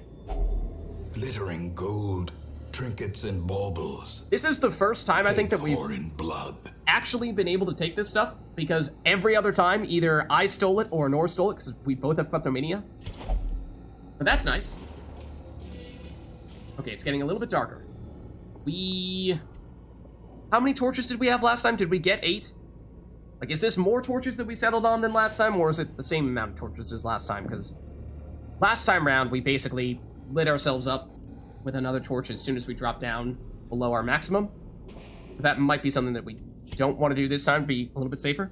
We had 4 and found 1. Okay, so theoretically, we can probably get away with being roughly the same amount of aggressiveness on it, but I think given how we're not expecting an encounter here in this last room, and then if we double back, because we're going to need to double back to a starting room, we also don't expect any fights there. It's probably going to stress us out a little bit, but this might be a good time if we are ever going to be a little stingy on the torches. This is a safe time to do that. So I think, at least for now, we'll hold off. Not expecting anything here, I don't think. It is completely empty. It would appear, unless we can do something at that altar. I don't think we can. Okay, so let's just head back. We get the check mark. We've explored that, which is good. We are going to get a little bit of stress as we're walking through the darker hallways. But again, I think if we were going to do that at any point in time, that was the time to do it. With 8, you think we probably can get by, keeping it lit pretty much all the time. Let's see, what do we have here? Obstacle, Curio. I think we're definitely going to want to do it before this battle, for sure. We're min-maxing. We're not yet getting additional loots or anything like that. I was wondering if maybe, you know, the Curio, we might be able to get some improved stuff from that. Might still be the case by the time we get there. We're going to run into some kind of, obstacle, once we actually are going in the right direction. Okay, so this was the thing that I was wondering. Wasn't somebody, I'm not sure if it was the person we recruited or not. No, Jair's downside is diurnal. There was the, necro... The person who was obsessed with dead people. Even the cold stone seems bent on preventing passage. Okay, so we brought a shovel, basically for this purpose. There's a chance we'll want a shovel in the future, but I think we take the known quantity here. Yeah, and this is a bigger area, true. So now we're on 46 light. So we do get more loot. So I'm deliberately gonna not torch just yet, because we have this curio here, which might give us something a little bit better if we don't use our torch just yet. And we actually got the heirlooms this time. Beyond measure. Theoretically, Awarded to the brave and the foolhardy alike. we may have gotten one extra crest there, but now we know we're going into a battle here, because that's what our map says. So now we'll get the tiny little benefit from the darkness with that looting session, but now for the battle, we'll go back to being safe. As the light gains purchase, spirits are lifted, and purpose is made clear. What's up, Cam? Zero light run. Nah, I'm too much of a noob. Also, JR is afraid of the dark. Okay. We did not surprise them this time. We are going first, but there are notably a couple of these bone... Is this our first encounter with 4 enemies? It might be our first encounter with 4 enemies. This might be the first time in which we actually seen these bone courtiers doing something, because we stunned them last time, or stunned the one last time, and then killed it before it had a chance to attack us. That's a bone soldier, not the bone rabble that we saw in the previous encounter either, and so this one is the higher damage variant that we saw in our previous excursion. And then the bone defender we've not seen before. Higher HP, higher damage protection, it's slower, and same resistances. We don't know anything about the skills of the guys who we've not seen attack. So we do know now that we actually do have a little more AoE than we were giving ourselves credit for. If we wanted to, we could have Core hit all 3 of these guys, and then I think JR is our next fastest character, and his AoE ability hits... Is it front 3 as well, or is it back 3? Or no, it's 2. It's 2 enemies. What I'm wondering is basically, can we get enough of this lower damage but hit multiple enemy stuffs to actually get kills with that setup? Cam's going for the next one. Oh man. Okay. Let's see. So, is it worth doing that, or can Core potentially get rid of somebody altogether? Like, Core's pistol shot on you is 5 to 9 damage, which is not enough to get rid of one of these bone courtiers, and they have... Thought we saw, yeah, 13 dodge, a decent chance to dodge at that. So, it might be best. I don't think these guys can bleed, right? Yeah, they have 200% resistance to bleed because they are skeletons that might have blood on their mouths, but do not have blood in their veins. So I think we go... I think we do. Go for the AoE here. Oh my goodness, look at that though. That's not a good sign. It is the goblet, it is damage, and it is a lot of stress. Alright. Oh, and they're targeting JR. He is very stressed. He does have the ability to reduce some stress and do a little bit of healing, but as we saw with Anora's healing abilities, and I think we'll see here as well, I mean, they were dealing a lot more than 7 stress and around 3 damage per hit, but what I'm getting at here is that it seems generally more efficient to, if you can remove an enemy altogether, remove that enemy and prevent them from attacking on the next turn, rather than just reducing the stress and healing on your turn, unless there's one enemy left. You're capable of taking it out with 1 hit, and you know that you're going to have the chance to have numerous people take a turn before they go again. But also, for what it's worth, let's check HP, because I have 33 HP, so I was able to take some hits last time around, and it wasn't that big of a problem, whereas JR has only 26, so he's not quite as tanky as I am, so we need to be careful from a damage standpoint that he doesn't drop too low. He can... Does he heal? He does heal when he transforms. So that is a bit of an ace up our sleeve move we could go with. I was thinking we'd either go for the Bile, the AoE damage, but then again, man. Combination of blocks and dodges, we dealt 0 damage with Core's ability. 0 damage. So that's not good. I'm thinking we stun someone. I would have said stun the courtiers here, except they've already gone this turn, and maybe we can take out this soldier before it goes if we stun that. So I'm thinking we might go that route with the manacles on you. So we could also stun you. Stun resistance 25-25. You're bigger, presumably you're stronger, but we don't know what skills you have. You might have the same abilities as this guy. Maybe it's better to stun you. You're slower, so I'm fairly certain I have 1 speed, so I'm fairly certain I will go before this guy. For what that's worth, it means we might have enough damage to take him out before he goes, even if we target this guy with the stun. I think we stun you and try to take you out with damage. You are stunned. It means we're going to take a lot of stress if we let these guys live. So, Judgment can hit anyone.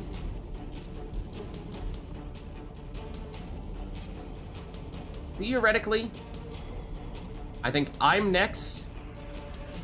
Again, I don't have a great sense as to exactly how the speed calculations work, but theoretically, I think I am definitely next because I outspeed this guy. I have 1 speed, he has 0. And then Core went first in this encounter, so does that mean Core will go before these Bone Courtiers go again? In which case, we have a little bit more time to deal damage before they go, and maybe Anor weakens one of them and Core finishes one of them off? Or do we go after this guy? Anor is just a little bit of damage, a little bit of healing. Unless we want to target Jared with the healing, I think that's not what we're looking for, at least not yet. Not sure who to prioritize between you and you, though.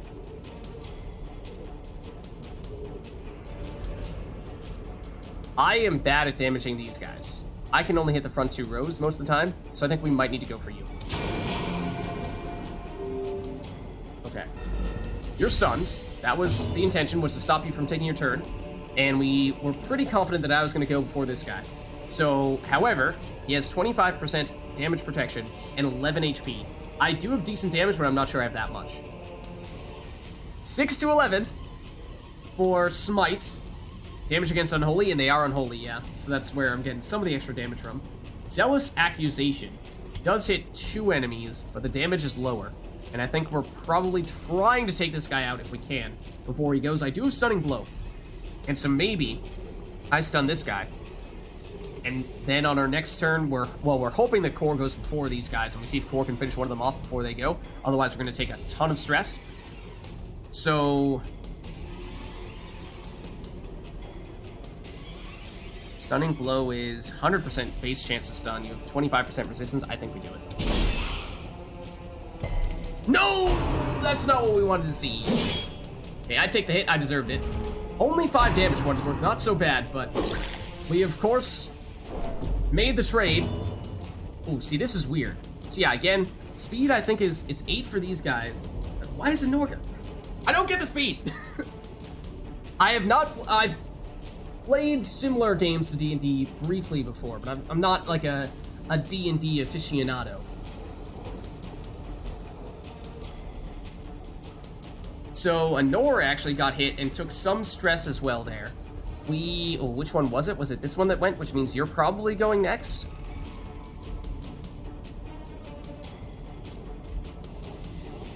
Not loving this encounter here. I'm thinking we Judgment on this one that hasn't gone yet, and we're hoping that Core goes before it, and Core finishes it off, preventing it from taking its turn. And we hit, and they're elusive. That is big. I guessed the wrong one. Not that we would have killed it anyway, but Jer is getting very stressed. Very stressed. Do these things reduce stress at all? Other heroes give stress. Absolution does reduce stress, but I'm still not sure we can afford to do this right now. I think we need Jer to be... This guy did not get the stun resistance. Usually people get... Oh, because you resisted my attempt to stun him last time. We didn't actually succeed in that stun attempt. So maybe we have Jer try to stun you. We have Core, because these guys went recently, but see, I'm bad at hitting them because they're in the range rows. So even if I'm going to go before they go next, Still gonna be hard. Kind of like rolling initiative for D&D. It's basically just your chance of going early. Okay. But it's not like you roll it once and then it stays that order for the rest of the encounter, right? Because that's what I had initially assumed, was that whoever has the highest speed, or either whoever has the highest speed always goes first, or there's that roll to see who goes first based on your speed, and then once the order is set, it's established for the rest of the encounter unless somebody changes their speed. But no, it seems like it gets re-rolled every time all characters have taken their turns. Each round, it gets reset. Each turn is a roll. Okay. Okay. So, in that case, I think, well, these guys have already both gone. So we know that Thor and I are both going to go before they go again. But these guys have not yet taken their turns in this round. So that's why I'm leaning towards stunning you, so we have a little more time to deal with you guys, even if I'm not good at taking them out. This hit any, this cannot hit you, and you're more damage. We're splitting damage big time if we go after you. I think we tried to do that. And or stun you. Okay, you are stunned. This guy might go next. No, it's Core. Okay, great. So Core, you gotta get rid of this guy, I think. Or if you have the range to finish this one off, then you do. And you could. It has a high chance to dodge, but you do theoretically have the damage to take him out. So that's one option. For prioritizing the stress, we'd go after you. You have 6 HP. Or has 4 to 8 damage against you. Possible, but not guaranteed to get the kill. In fact, I know we can't bleed you. Is the damage better? It is the same. Rape shot, we could do. It's 2 to 4, though. And that is potentially enough to kill you, but you're stunned, so you're not a huge priority anymore. You're not going to be low enough to kill with that. Definitely not for you. So I think it's basically... It's pistol shot. It's a question of, do you go for this guy, who's going to be more of a damage dealer? Do you go for this guy, who's more of a stress dealer? And I just think this current situation, Jer is not looking good on both accounts. Anor has taken a tiny bit of damage, but he's a little bit stressed. I've taken a little bit of damage. I feel like stress is more of an issue here. So I think we go after you. No!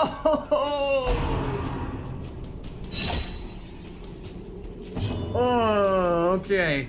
Okay, then. Well then. Now, you're stunned, so you won't take your next turn. The problem is, I have bad range. I can only hit one of these two guys. So, I think I'm probably smiting you.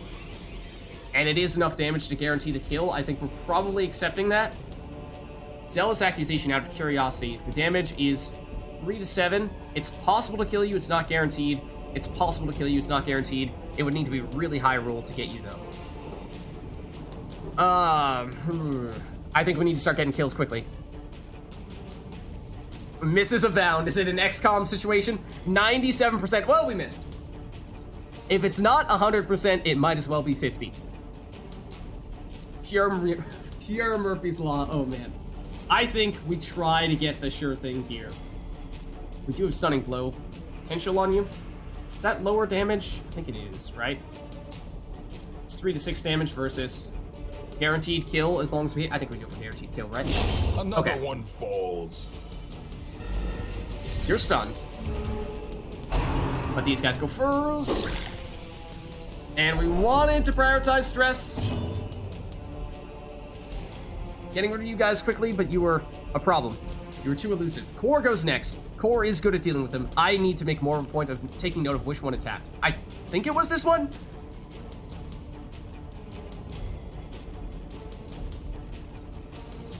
But I was too busy paying attention to us getting damaged, more so than who was doing the hit. So Core's pistol shot is not enough to take you out from full HP. It is enough to take you out.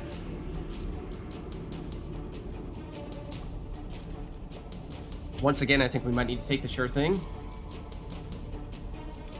The evasiveness is high. Definitely XCOM accuracy, and we saw that last time when Core tried this. We'll try again. This time we do succeed. Surges as the enemy crumbles. Alright, and Jer. So this guy is not stunned. He's on 4 HP, so he's definitely killable. This guy's already taken his turn in this round. This guy has not. I am theoretically capable of killing this guy. So I think, because I have bad range, Jer can hit this guy, I cannot, and I have not yet gone this turn. I think we have, and I'm probably going before this guy, but it's not guaranteed. I have just 1 more speed than him. Okay, maybe it is worth going after this guy. And Beast Bile. Let's see. Don't think we've tried it yet. Just 2 points of damage per turn. Does it have upfront damage? It has a little bit of upfront damage. It's not going to be enough to take you out by itself, though. Not by any means. Honor has not yet gone this turn yet either, has she? And she could theoretically maybe deal enough damage to take this guy out when combined with the damage over time from Jer. I think we take a little bit of a risk here. I'm concerned about the stress. I think we prioritize getting rid of that here. We have Jer go after the courtier. We have Honor go after the courtier. I will go after this bone defender, and we just hope that I'm fast enough to outspeed it.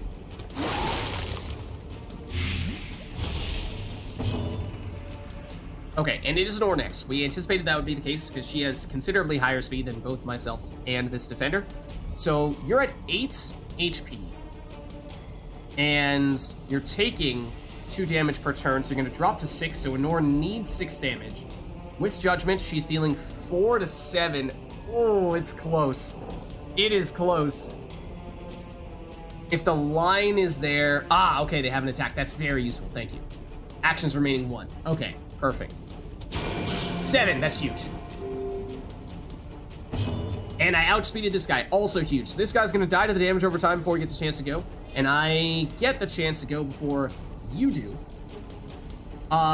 We should probably just go for something straightforward, right? I was wondering if maybe do we take this opportunity to try to do some kind of self-buffs? Honor has the ability to heal. Jer has the ability to heal and remove stress. Do we play games and deliberately keep someone alive in order to do some more healing? I don't think we do. I don't think we do. This guy we know is going after me. I think we just have to finish the job here. I think we have to finish the job. A faint hope blossoms.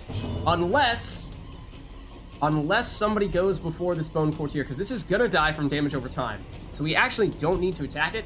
Core is basically pure damage, though, outside of the tracking shot, but I don't think that's really relevant here either. We can move, which we haven't done yet. We can have Core pass. I think we pass here. And what we're really looking for is to have either Jer or Honor go before this guy does. It's unlikely because he is faster, but that means we get 1 turn with a little bit of healing and stress removal, which, if we can sneak that in, would be great. Oh, does he get stress from passing? This is how a life is taken. Possibly, it seemed. And we did not get that turn in. It was a gamble we took, but it did not pay off. Press, Gold, Onyx. Definitely our hardest encounter yet. Okay, and this was the big room, right? Okay. Oh, boy. Wow. Okay. So remember, we can, I think, at any point in time, break out the food and heal if we feel like we want that. Passing does give some stress. It wasn't a ton, but it was some. So it wasn't just a free... Oh, you know what we could have done, which would have been better, would be if we had Core attack. I assume there were still some corpses there. Just have them attack the corpses, destroy them, not a huge factor. Just deliberately wanted to... There was a note about it. I missed it. Darn. We should have had Core attack a corpse, which would have kept the one notable enemy alive, and then hoped that we had Honor or Jer outspeed that last enemy and get a little bit of healing and stress removal in. But we're learning. We're learning. Okay, so are we going down here where we have a curio right off the bat and a battle, and we're not expecting anything of note in here? Or do we go straight this way and avoid the battle?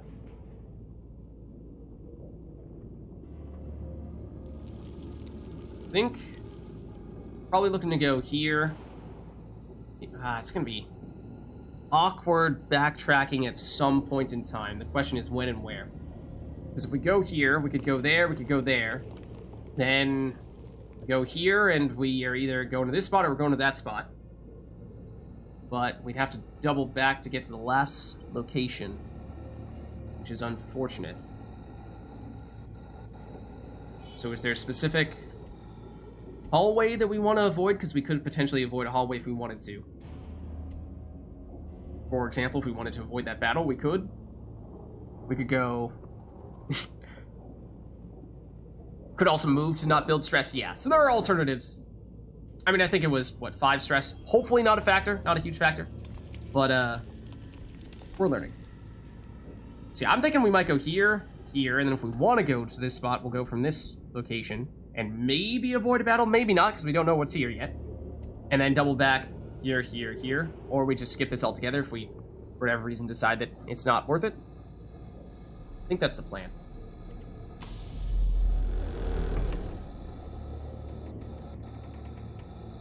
Yeah, I think we saw that last time. I think we saw last time we were able to... Because I accidentally left early. We skipped one big room, and we were still able to get the 90% that we needed. So I think if we really want to, we could skip one room and avoid doubling back. But this time we're expecting a curio. And... Oh, okay, hunger. Okay, this is earlier than I was expecting this to go, but... Jer certainly could use the healing. I could use it a little bit. I think Anor took a small hit. So it heals 5% health. That's not a big factor. Oh, and Core took hit as well. Yeah, everyone was a little bit beat up there, but Jer most significantly. Okay, so we did take a lot of food. So for what it's worth, we can be somewhat aggressive with that. We have basically 2 more rounds of food we can use. Okay, what is this? A confession booth. A Forsaken confession booth. It hasn't been used in years. Okay, we have not seen one of these before. I don't know if there's anything we can use on it. Like, it does seem to be religiously themed in some way, shape, or form. Does that mean that using holy water on it is a factor? I don't know that it is. That seems kind of weird if we did. Do we go for it? And is the person that we have activated when we go for it a factor? I think it might be. Like right now, Core and I are the least stressed. I'm the least stressed. So it might make the most sense for me to do it. I don't know if, in terms of works, there's any reason why someone would be worse at certain things. I'm God-fearing, which does maybe mean that praying at, or at least going to this confession booth might be a bad idea. That feels like that might not be a good idea. Whereas Core, known cheat, not allowed to gamble, and he will not drink. Core, that's actually going to make it really hard for you to relieve stress. Those are 2 ways that you would normally do it. I think we have Core do it, though, because I don't know if God-fearing matters, but that sounds like going into a confession booth when you fear God. Sounds like that's asking for trouble.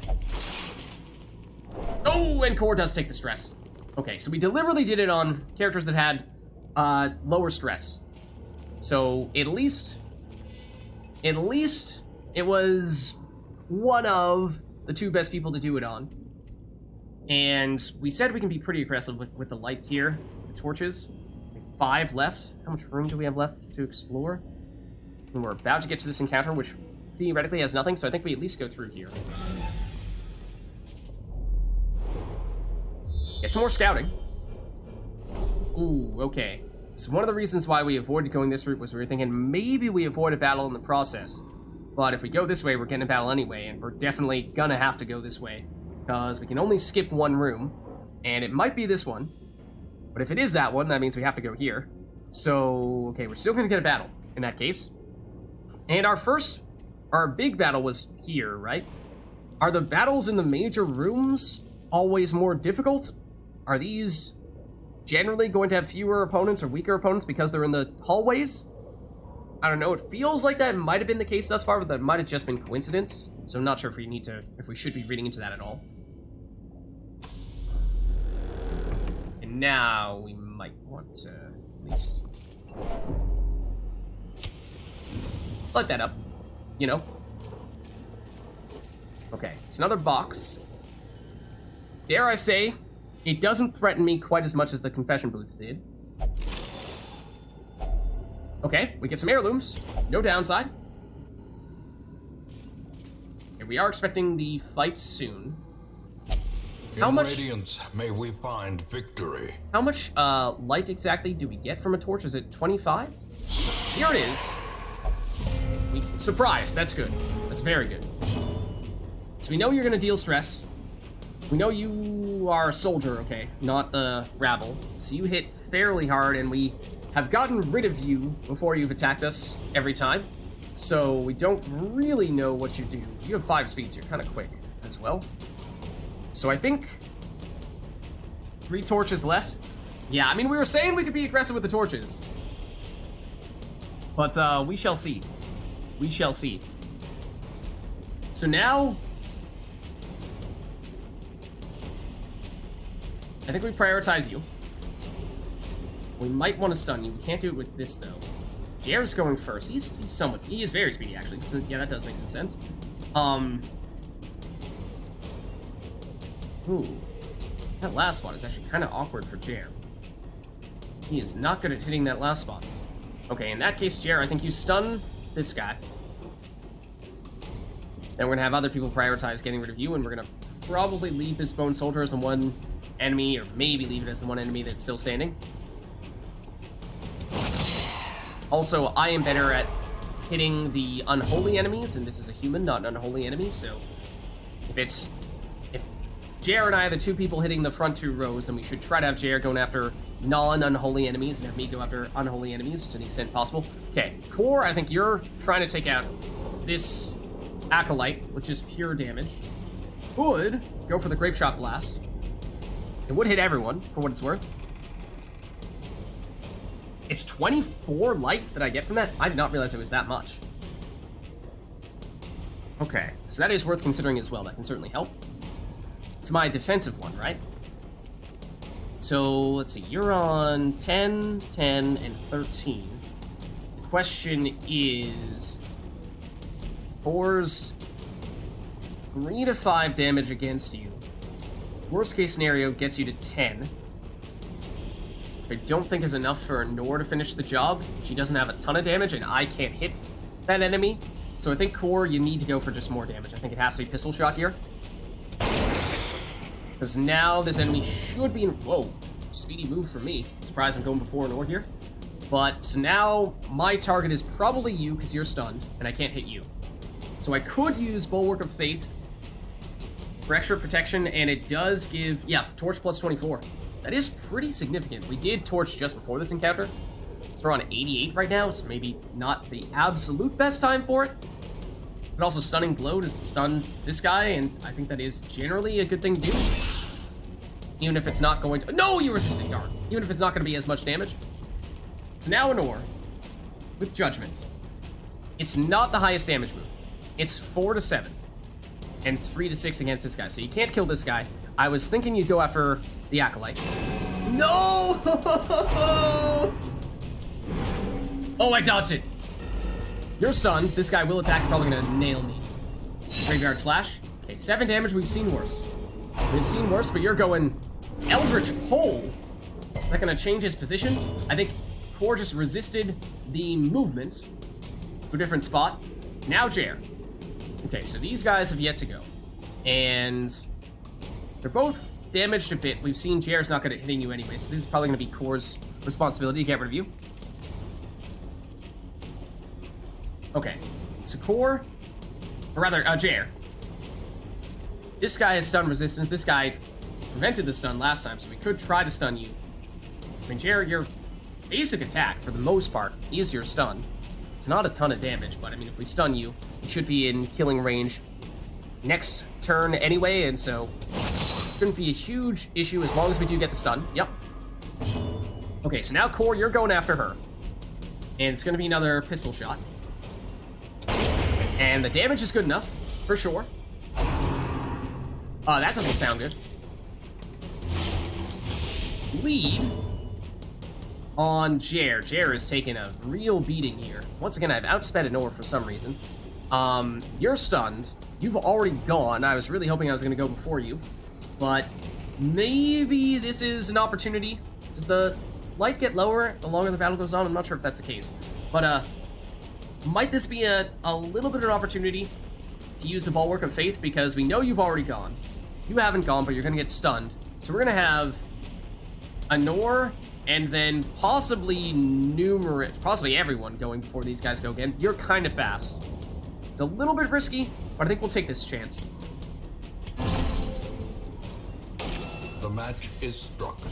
A blazing star is born. Little bit of a free, air quotes, light that we can use there. Now, Anor, I'm thinking, since you're stunned and you're slow, we at least get this guy down into killing range, because I don't think you can do it yet. This could potentially even be time to go for some healing on Jer, but not sure we can afford to do both the extra light and the extra healing. No! Stun. Now speed. Who goes first? Core. Okay. So I think now we're just looking to get the kills. You're down to 5. You're to 10. Core is probably our best damage dealer. And the Grape Shot Blast take you out. No. Pistol Shot definitely can, right? It's not quite guaranteed, but it's close.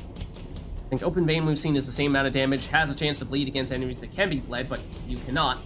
So, probably just do that.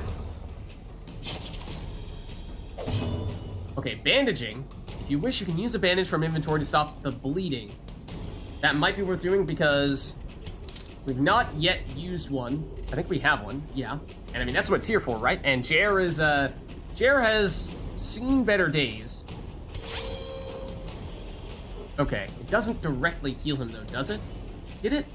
Or did it just remove the bleeding? He can heal himself and remove stress, but this guy is gonna go pretty soon here on speed 5. It's likely that he goes next. Anor is what, like speed 3 or 4, and I'm speed 1? So he's probably going to outspeed me. Decent chance he outspeeds Anor. So he can be stunned. Okay, now we have time. And so now I think Anor does have the chance to heal up Jer. I think that is definitely worth doing. Compassion. So we bought ourselves a little bit of time here. There's the stun. Now I get to go, and I mean, if we didn't have 100% light, then could have been an opportunity to do that. I don't think I really have anything else that is worth doing here. I mean, I could try stunning again, although he does have a lot of resistance to it now, and we probably are just looking for the kill now. And that means we should be guaranteed to make that happen as long as I hit. There it is. Okay. So Jer is horrors, brought low and driven into the mud. Continuing to get beat up a bit here. But we did at least get a little bit of a chance to heal him back up even after that. He's very stressed as well. And that was not an end room, was it? That was just a hallway. Although we're technically right at the room now. Shouldn't be anything in here, we don't think. A little more scouting. Ooh. Okay. So yeah, we had basically bet against this battle. So if we go this way, which I think we are now looking to do, we will find a curio, which may be good, may be bad. We will have a trap. I'm not sure we have great consumables to remove traps anymore. We used our shovel, I think, early on, and we are now shovel-less. I don't know if a key is ever going to save us from that kind of thing, or maybe even a holy water, but feels kind of unlikely. Thus far, it feels like shovels, of all the consumables that help protect us from things, that's the most, the one that we see pop up most often. So yeah, I think we're going here. So we do need to, well, I guess we could have skipped it. We could skip that room, technically speaking. We do have one more round of healing. We actually have, we've 2 more sets of food, don't we? So we do have some time from that standpoint. It's not like we're about to starve down here. So that's encouraging. Hey, I don't like Jer getting stressed. That's not a good look. I have basically no stress. So I'm assuming this bookcase is something that I should interact with. Bookshelf, full of old leather-bound books. I mean, we can skip it altogether if we want to.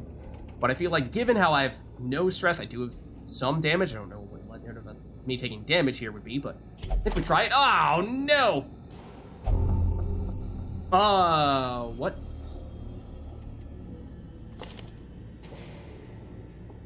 In town, I will never drink. I just got resolution. Well, I was only gonna pray for stress relief anyway, so I think that quite literally did nothing bad for me, unless there are other more indirect effects for that. So I think that's okay. That's the trap. Last time, we had Core disarm the trap, and he did so successfully. Still don't really know what it is that dictates who is most skilled at disabling traps.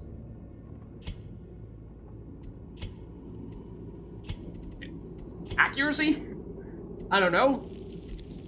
Detection speed?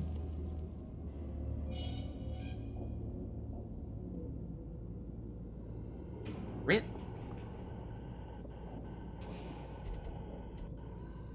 Ah, there we go. Trap disarm 60%, 50%, 90%. Okay, so we were right last time in assuming that Core was the best to disarm traps. 90%. Does seem as though that is perhaps his specialty. And he's done it, and it reduces stress as well, so that's big.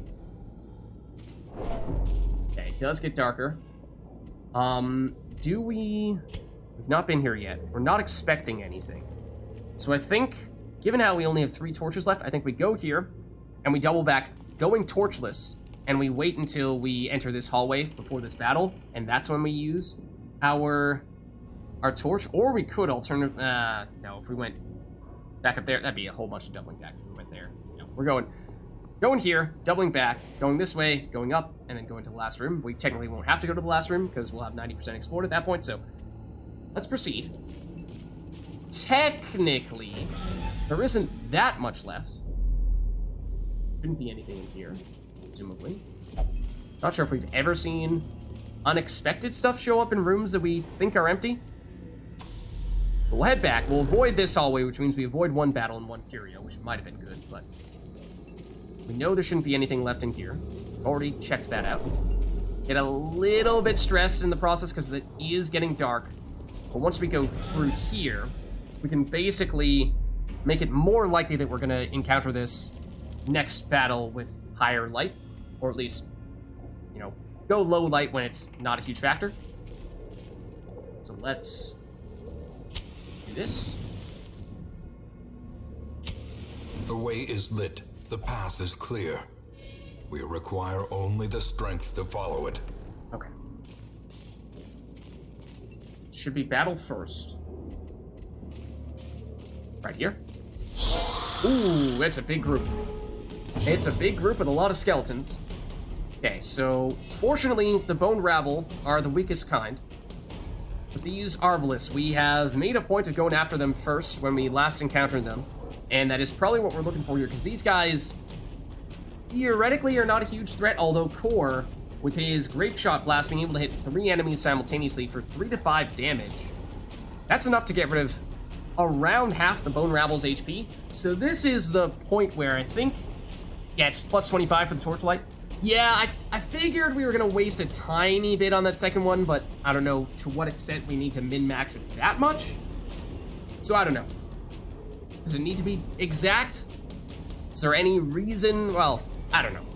Anyways, here with Core's damage, we can get, theoretically at least possible, to do more than half damage to these Bone Rabble, and at least some damage to this Arbalest, which might mean that's an important threshold because then other people with AoE abilities, like Jer has an AoE ability, I actually have an AoE ability for the front 2 rows.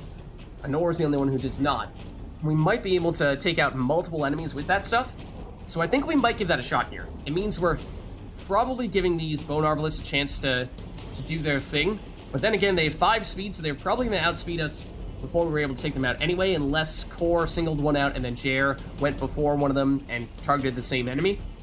I think we try this. Let's give it a shot here. Good damage on this one. Yeah, see, this was going to outspeed everyone anyway, and Jer dodged him. Okay, so now Anor goes next. She could finish this guy off, but I kind of don't want her to, because I'm thinking I'm going to go Zealous Accusation and take out this, hopefully take out this guy. It's not very high damage, but I do have extra damage against Unholy. So it should be enough to take this guy out. I'm not sure if it's going to be enough to take this guy out. So Nor might go after him, or potentially the back one, because we do have a bit of a dearth of damage to the back row. Jer can't do it at all, I don't think. Kor and Anor are really the only ones that can, and Kor's already gone. So either we just ignore this guy for a turn altogether and focus on these guys, or we start to chip away at him a bit, but I suppose that is maybe just splitting our damage a little bit too much. So why don't we... Question is, how much damage exactly do I have with Zealous Accusation? Do I have a chance of taking this guy out with 5 HP, or do we need Anor to weaken him up a little bit first? How much damage does Anor have here? 4 to 7. I think we hit him. Because now, Jer, your AoE ability hits both these guys. And I'm not sure it's quite enough to take this guy out. Let's see. 2 points of damage per turn. 3 rounds. Tiny bit of upfront damage. So if you get 1 damage plus 2 points of damage over time, worst case scenario, you're dropping down to a 5, which is obviously not enough to kill you. It's definitely enough to weaken this guy here to removal range for me with my AoE. There's no penalty below 75 light units anyway, so no need to torch one above that. Okay, that's useful. Thank you. So yeah, I think... I mean, there's something to be said for just having Jer come in and maybe stunning... I mean, we can't stun this guy. He's already taken his turn, but... stun him for the next go-round. Maybe we do that. Rely on me to finish the job here. I'm not convinced that I have enough damage to do that. I think we do go AoE.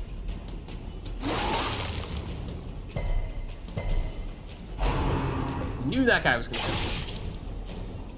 It's Kor. But now... Oh! I dodge. We do this, and we're trying to get the double removal here. And that we do. So that's big. So now we just need to focus on these guys, and I'm thinking you're probably in removal range for Kor. 5 to 9 damage, it's certainly possible. And I think preferable. There we go. Well done, Kor. Jer cannot attack this back row, can he? I don't think so. So we might be looking to have him heal and reduce stress, which honestly, not a bad idea. Unless we transform, but I don't think we want to do that. I think we do Absolution. And just heal this off a little bit. Not a huge heal. And nope. Kor with the dodge, that's big. Okay, so now we may have some time here, especially if we can stun this guy before he goes again, which, let's see. I won't be able to hit him at all with all these corpses in the way. So my turn is kind of useless, though I could use my defensive ability and give us a little bit of light. A little bit overkill, I think, still, but then, I mean, really, I'm the only one who has yet to go beyond Anor, so this guy's fast. So what I'm getting at is, if Anor hits him, I can't kill him off. Anor doesn't have enough damage to kill him by herself. So then, if we're talking next turn, this guy's fast, he might go first, in which case he's gonna go before we can kill him. Kor is technically faster, as is Jer, I think, so it's possible we might outspeed him. So we could set ourselves up. Yeah, I guess we hit him with Anor. Get him into removal range, so that way, good crit. Precision. I don't remember if Anor had taken any damage there, but it reduced a little bit of her stress, which is nice. But now the thing is, I mean, I can do this to give us some torch, but that's pretty much it. The light. The Marks promise of me. safety. So if you do go next, then I'm probably the one that's going to get hit, but... Okay, the problem is Jer, once again, can't really do anything, so we're really waiting on Kor here. So Jer, once again, I think is just going to take a little bit of time to heal himself.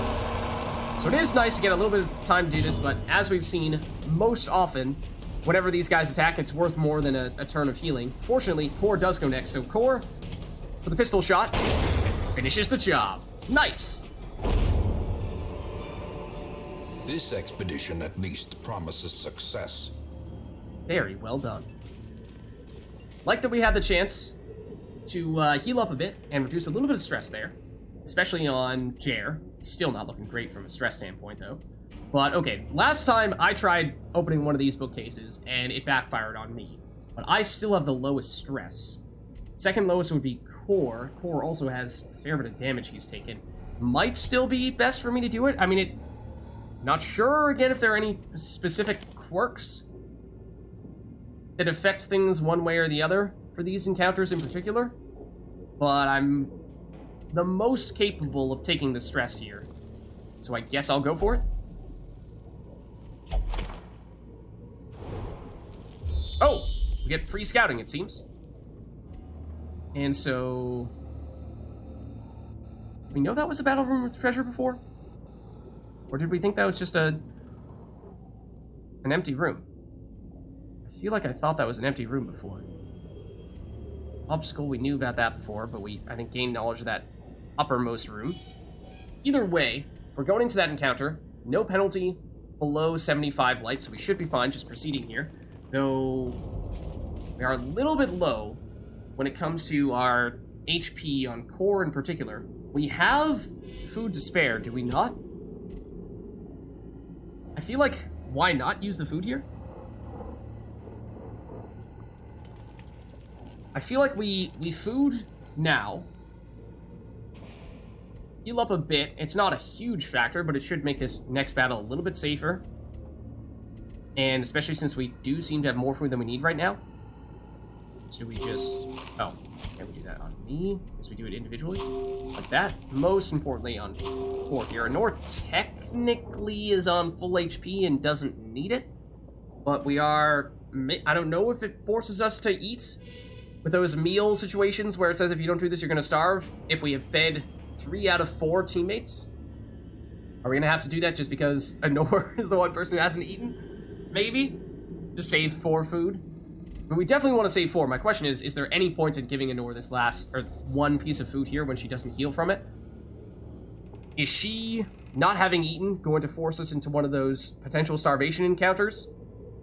Does eating food outside of one of those encounters even delay those at all? I assume that it does, but maybe it doesn't. Hunger checks are random. Okay. Okay. They're random.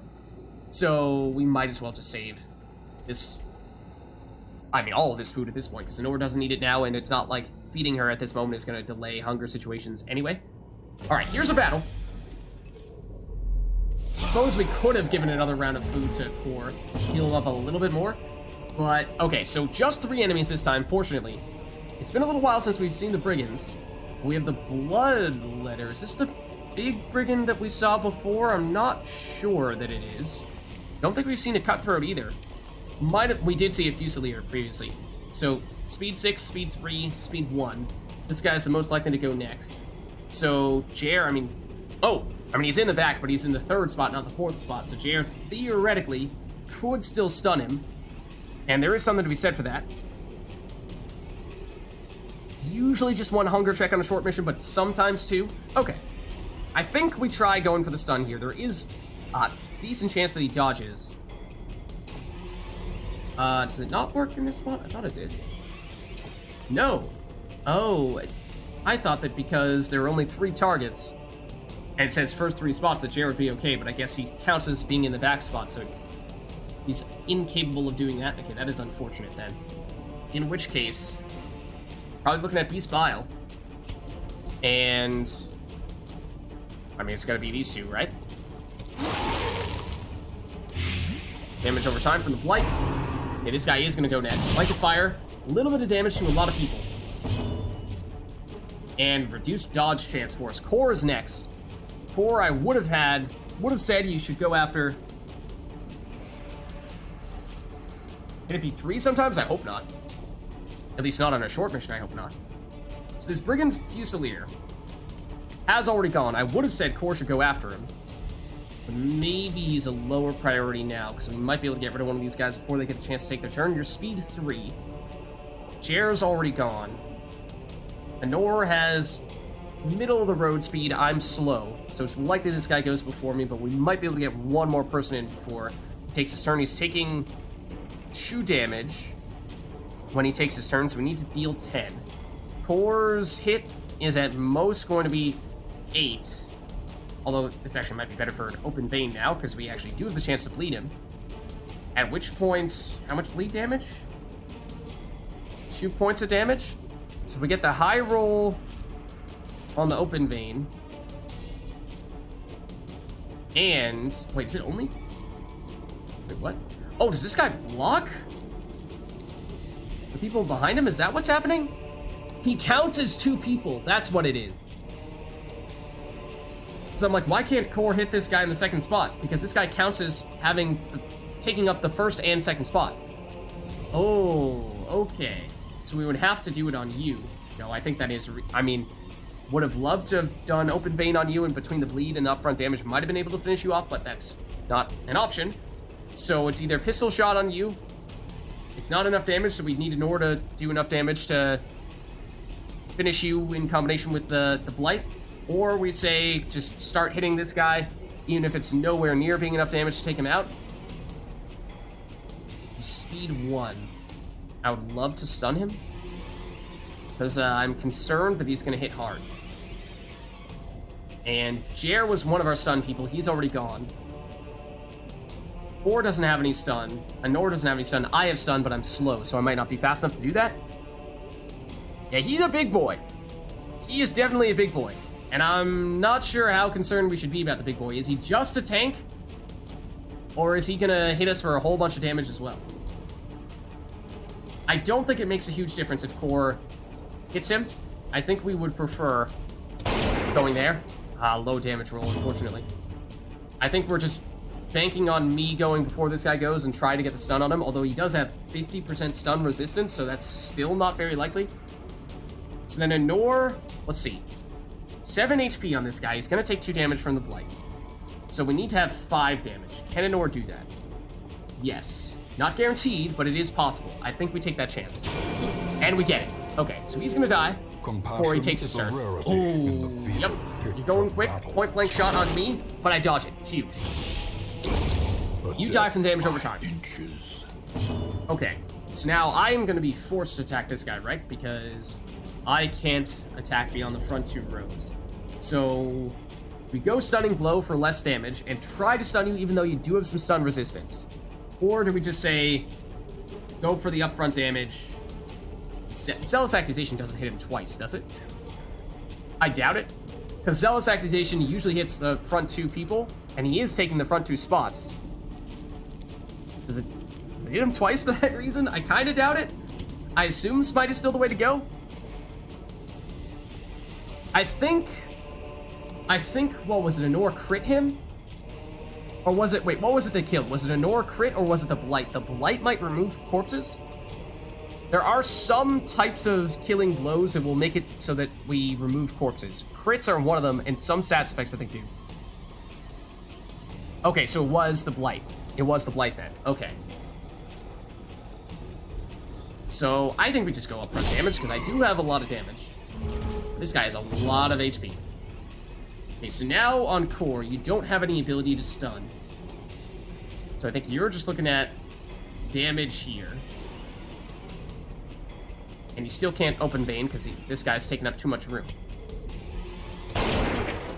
Fairly big hit.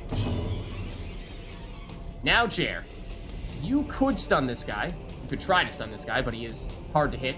3 HP. I think you might just go for the kill on this guy, because he has not yet gone and he is quick, so he's likely to go after you. Okay, nice. Now it's... Oh, I went quickly this time. I could try for a stun. I just went for the upfront damage last time, right? There's a lot of learning for sure. Yeah. A lot to it. But it's been fun. So we go for the straight up damage, which is 7 to 14. It's definitely not killing, but I mean, if we get near the high end... This guy is slow, and Nor has not yet taken her turn. I do 14... Best case scenario, I do 14, drops you to 11. You're taking 2 damage from the Blight.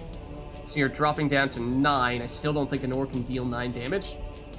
So I don't think we're killing this guy this turn. So, do we stun him?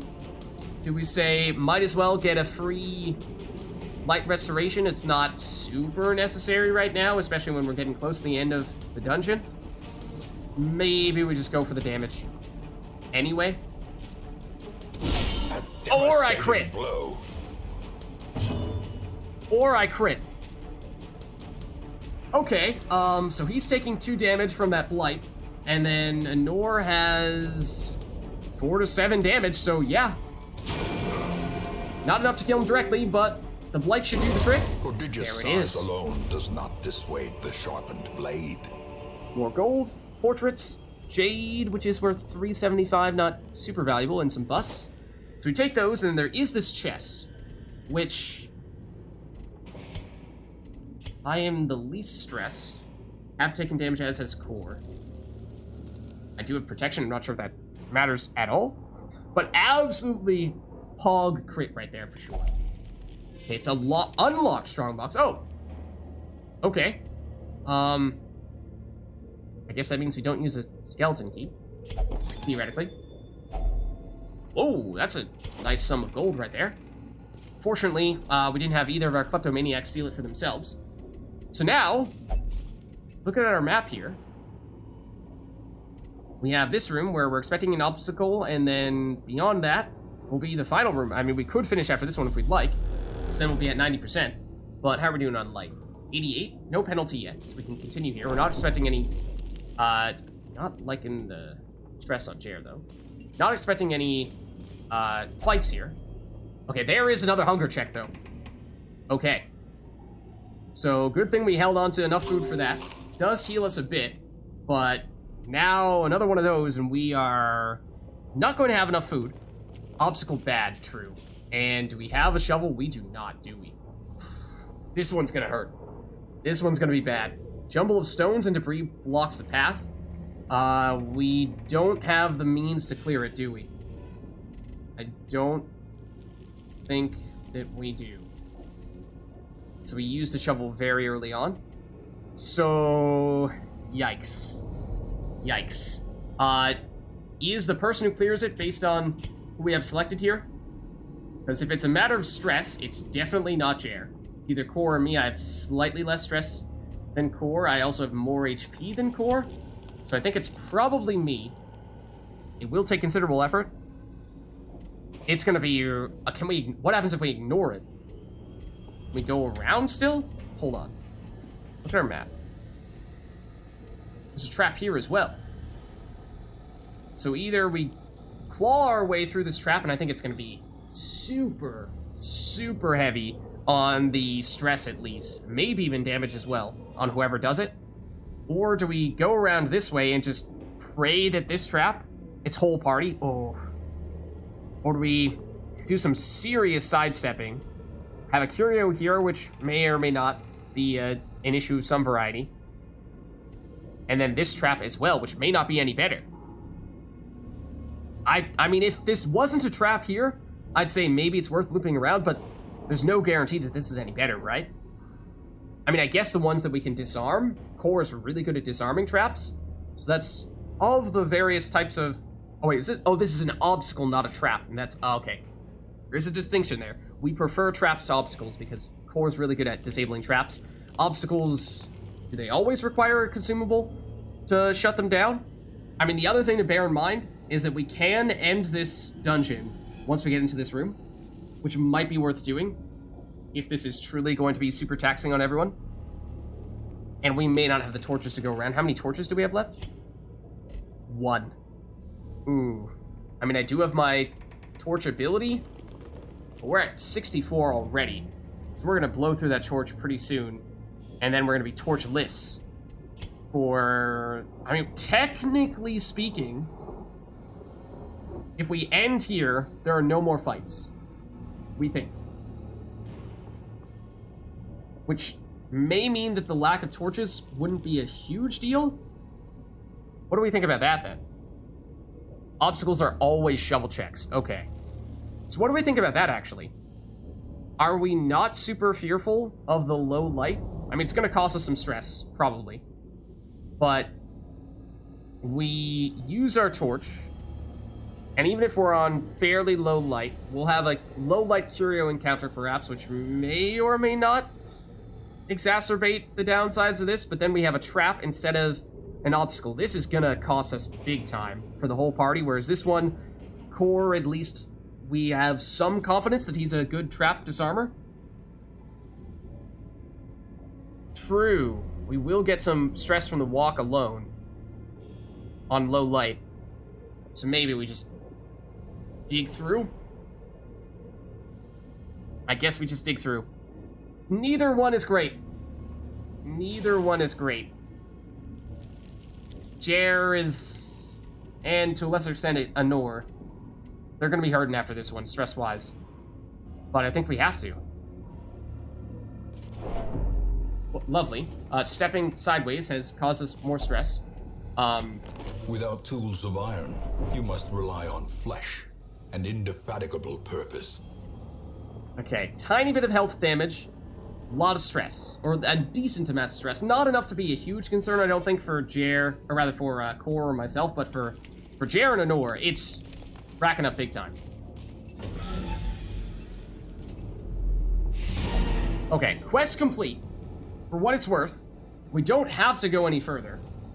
We can continue here if we want to, and then just press this to finish whenever we'd like. But how are we feeling? Because that took a serious toll on us.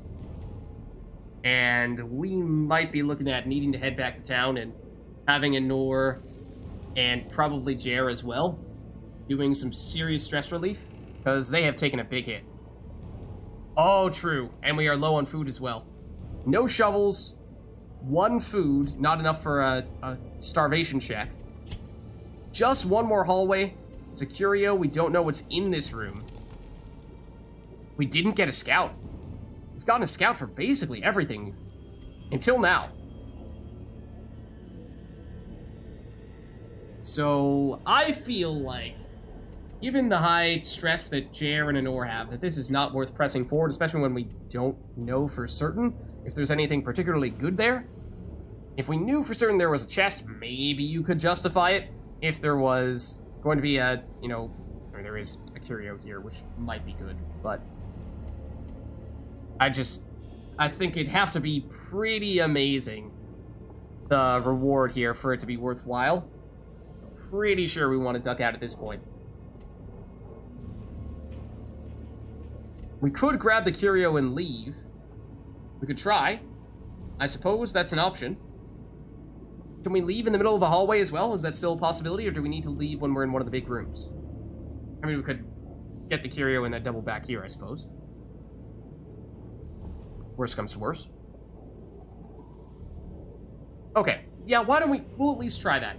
I mean, Core and I still have some room for stress. Jer and Anor are definitely not interacting with whatever this curio is.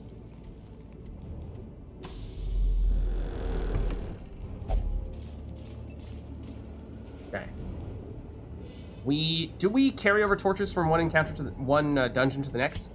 I mean, what are the chances we get a little bit of stress here? Probably pretty low, but we are very low on light. Can leave anywhere? Okay. It's darker. And so, who has better stress, me or Core? It's actually Core now. I'm also a kleptomaniac, which may or may not affect this. Okay, we get 100 gold, which we'll take. It's a little bit of an extra boost, and I don't think it ended up costing us anything from a stress standpoint. So I think we got a little bit of the best of both worlds there. Tiny bit more reward, and no downside. But we still don't really know what to expect there, so I'm not sure it's worth venturing any further. Yeah, and every item except trinkets and heirlooms. That includes torches and food, as we saw last time, I think, as well. Okay. Okay. But I think we duck out now. The great ruins belong to us, and we will find whatever secrets they hold. Okay, we got a lot of stuff, for what it's worth. Or at least it seems. So 3,000 gold directly. 2 portraits. Snake oil. We collect, or these are, some of these things are the stuff that we had in our inventory, right? Or that we had purchased in advance of this. Like the holy water, we're just reselling. Torch we had, we're just reselling, or we purchased that we're just reselling. Same with food, same with the skeleton keys, same with the anti-venom. The golds, we looted. About 3,500 of that. Onyx worth a little bit, the jade worth a little bit as well. So we did okay from a reward standpoint. Here is the question though, anything big? Nothing new for me, but new for Jer. Steady. Minus 10% stress, that looks big. Weird to hear the voice say no downside. That looks like a big pickup for Jer, especially given his current state of stress. So that's good. Core. Wield. Tactician, plus 15% damage on the wield. I don't think we've been there yet, but also, good stuff. For an ore. Unholy Slayer, plus 10 accuracy versus Unholy, plus 5% crit versus Unholy. We have seen Unholy. All of those skeletons were Unholy enemies, so that's also very nice pickup. We lucked out that time around. Good stuff. The biggest downside, the biggest cost is, of course, going to be the big stress toll that we took on Jer and on Anor. They're definitely going to need to sit out this next one. I see something long absent in the sunken faces of passers-by. A glimmer of hope. Oh, Rumi. We, of course, had a Rumi sit out the last go-round after he was somewhat stressed, and he went to the bar and had a bad drink, and now will no longer drink for the rest of the game with resolution. Hold on, what else does he have?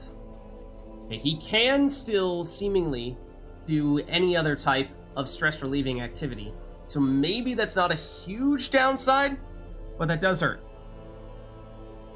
Right, yeah, I think for the most part, we're going to find that it's going to be a big rotation where we might have a group of people that tend to go together and then a second group of people who tend to go together and switch between those sets. But once we get a larger amount of people that we're allowed to have in our group on the whole, then we might, I mean, of course we don't need to switch an entire set altogether, but might swap out 1 or 2 people here or there. Obviously, some people will tend to work better with others than other people will, as we saw in that encounter with that team. We had a bit of a lack of ability to deal with the final enemy, the furthest back, because I can't do anything there, Jer can't do anything there, so we were relying heavily on Core for that damage, and then Anor doesn't have a ton of damage, so it was pretty much Core either take them out immediately or lower them enough that Anor can finish the job, but that was definitely not something we were able to do with a lot of consistency. Okay, so, yeah, some worry for Rumi there. Other than that, the blacksmith is now unlocked, the guild is now unlocked, the wield has been unlocked, Jer has become an apprentice abomination. He's now level 1, so he's become a little bit stronger. That's good stuff. Everyone was successful in exploring the ruins. Well done, team. Okay, some good news, some bad news. At least with Arumi's affliction. Let's check out these new places, the blacksmith and the guild, and then we'll maybe take a look at the stagecoach to see if there are new people we can bring on here, because I think Cam was looking to join the team as well.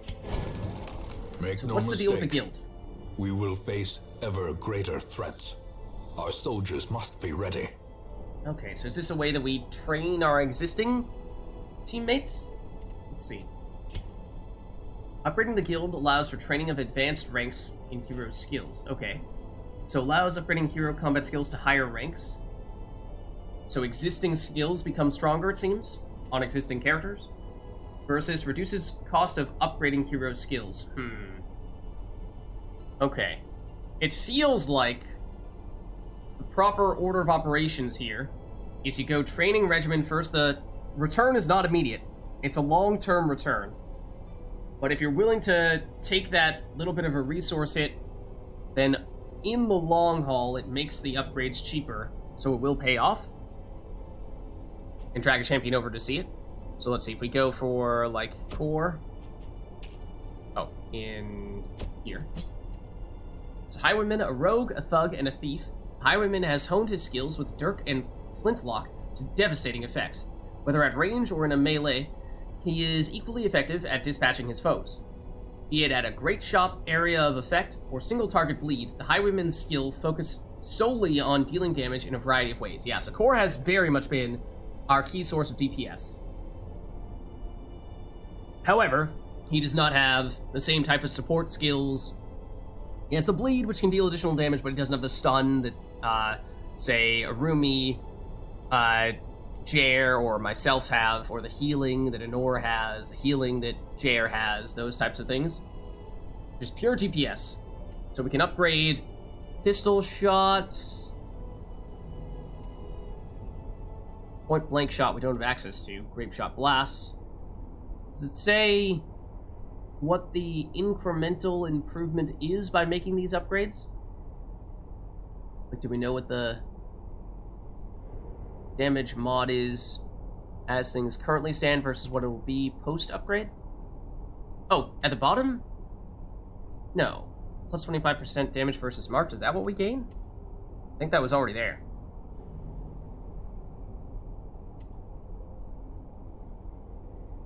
And we can unlock other attacks. We can only use 4 at a time, so we just have the chance to... We have the opportunity to swap things around if we'd like to. And we need to unlock... We do need to unlock the Instructor Mastery before we can actually do that. Okay, so that's why we're just seeing the base values there. So it's not even possible to do until we make this happen.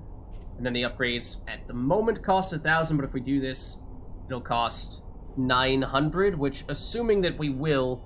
At least over the course of a long playthrough, if we are to last a long time here, which may or may not be the case, depending on how we fare, would pay off, whereas short term this is obviously better. Okay, so at least getting a look at what this is all about. Not necessarily looking to commit to that just yet. The other thing that we learned about was the blacksmith. The bellows blast once again. The forge stands ready to make weapons of war. Okay, so what is your deal? Upgrading the blacksmith allows for purchasing better weapons and armor, and at reduced costs. Okay, so I did see that every character has a weapon and has armor, and that's what determines their base damage. And their dodge, and... oh, HP as well. Okay, so a lot of stuff that this affects. Okay. So yeah, I could see how improving that could be a big deal.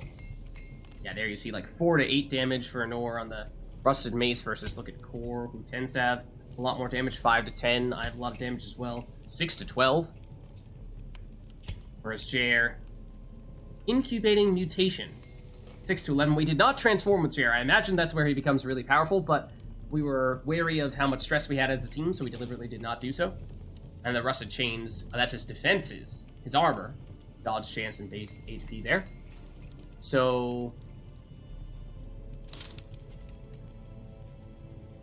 we can upgrade weapons with the weaponsmithing, armor with the armorsmithing, not so surprisingly, or reduce the cost of weapons and armor upgrades. So similar in terms of the theme of these upgrades compared to what we were just looking at with the guild. Thanks for stopping by, Anor. Try not to die. True, Anor, it's your job to heal everybody. No, Anor! Anor! Okay, well, that's a look at the blacksmith. Let's stop by the stagecoach because we're looking for some new people to join the team here. Is this the person we saw last time? It might not be. And was it, I think Cam was the person who had expressed interest in jumping in.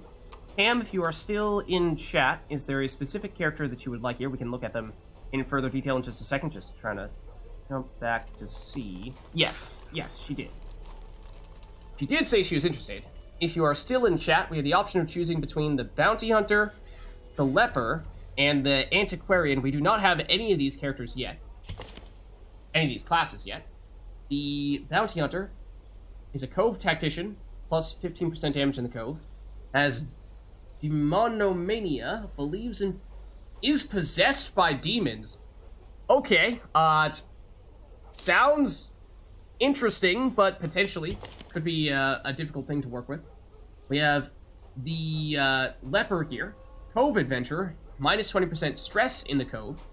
Night Blindness, minus 10% damage if torch below 26%. I think for the most part, we're probably not looking to do that. We're probably trying to keep our torch fairly high, but every once in a while, it might happen. Unless we're going super high risk, high reward.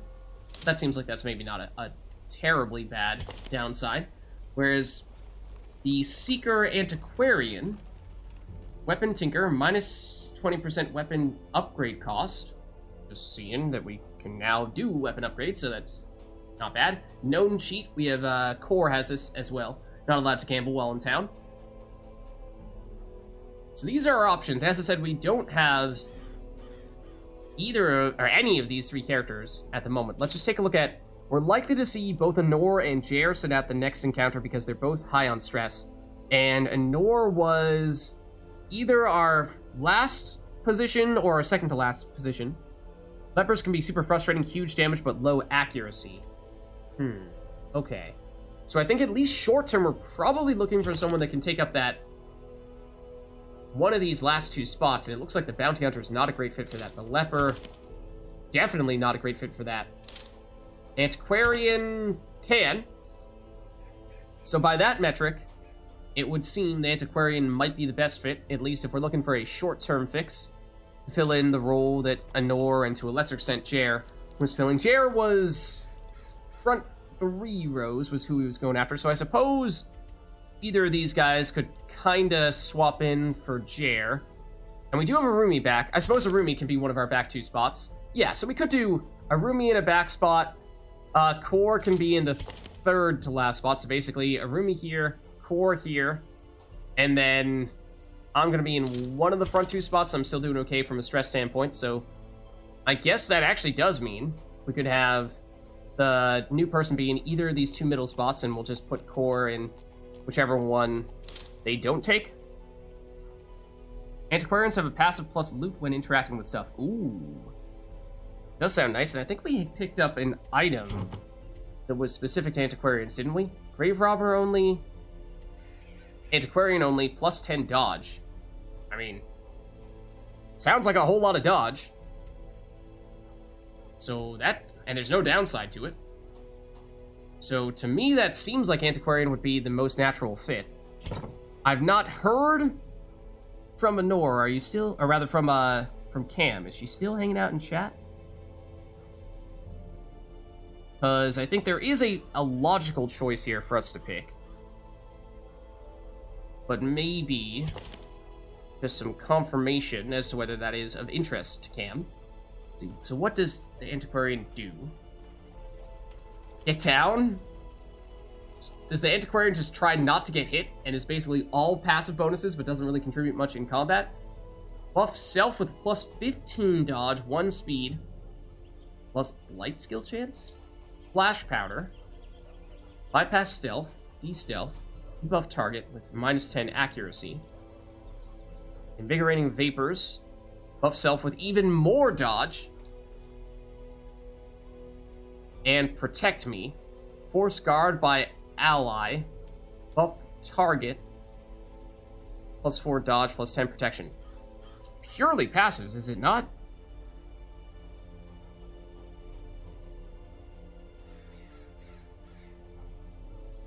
And Barrick, are you just saying that? I feel like you're just saying that. Also, not to mention there isn't an abomination here. So yeah, that's a little striking. The lack of striking abilities that the Antiquarian has. Her attack skills are just locked at the moment, so we'd have to unlock them. We could theoretically do, it's an option, Fortifying Vapors, heal 1, buff target. I mean, that's also passive. We presumably want at least something that deals damage. Festering Vapors. Is this what we saw on Jair? Light damage. 1 point of damage over 3 rounds. That is not a lot. Nervous Stab. Accuracy 85. Not sure how much damage that deals. She did literally say she wanted an abomination.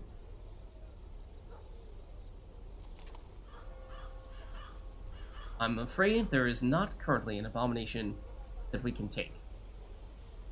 I'm afraid this is not really an option.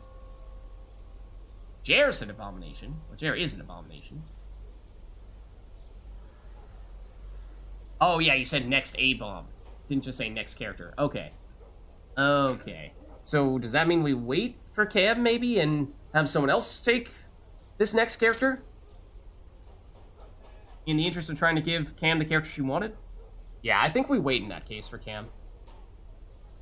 We are probably looking still to get at least one of these people, though, because we're looking to sit out with Nor and Jair. So that leaves us with just 3, and we probably don't want to have a party with just 3. We'd probably like to have another person here, and again, we're probably looking at someone to take either the second or third slot, and we'll just shift core around them. Because he can do either of those. So it could be you in the third to last spot, or even the last spot, and just have Harumi take the last spot. You really like being in the front. That's hard to work with that. Whereas Bounty Hunter, we could put you in that spot there, put Core there, I remain in the front, and have Harumi in the back. Is there any cost for hiring? Is it free? Or is there quite literally no cost and we can just fire them later? Or does it cost something to fire them for some reason?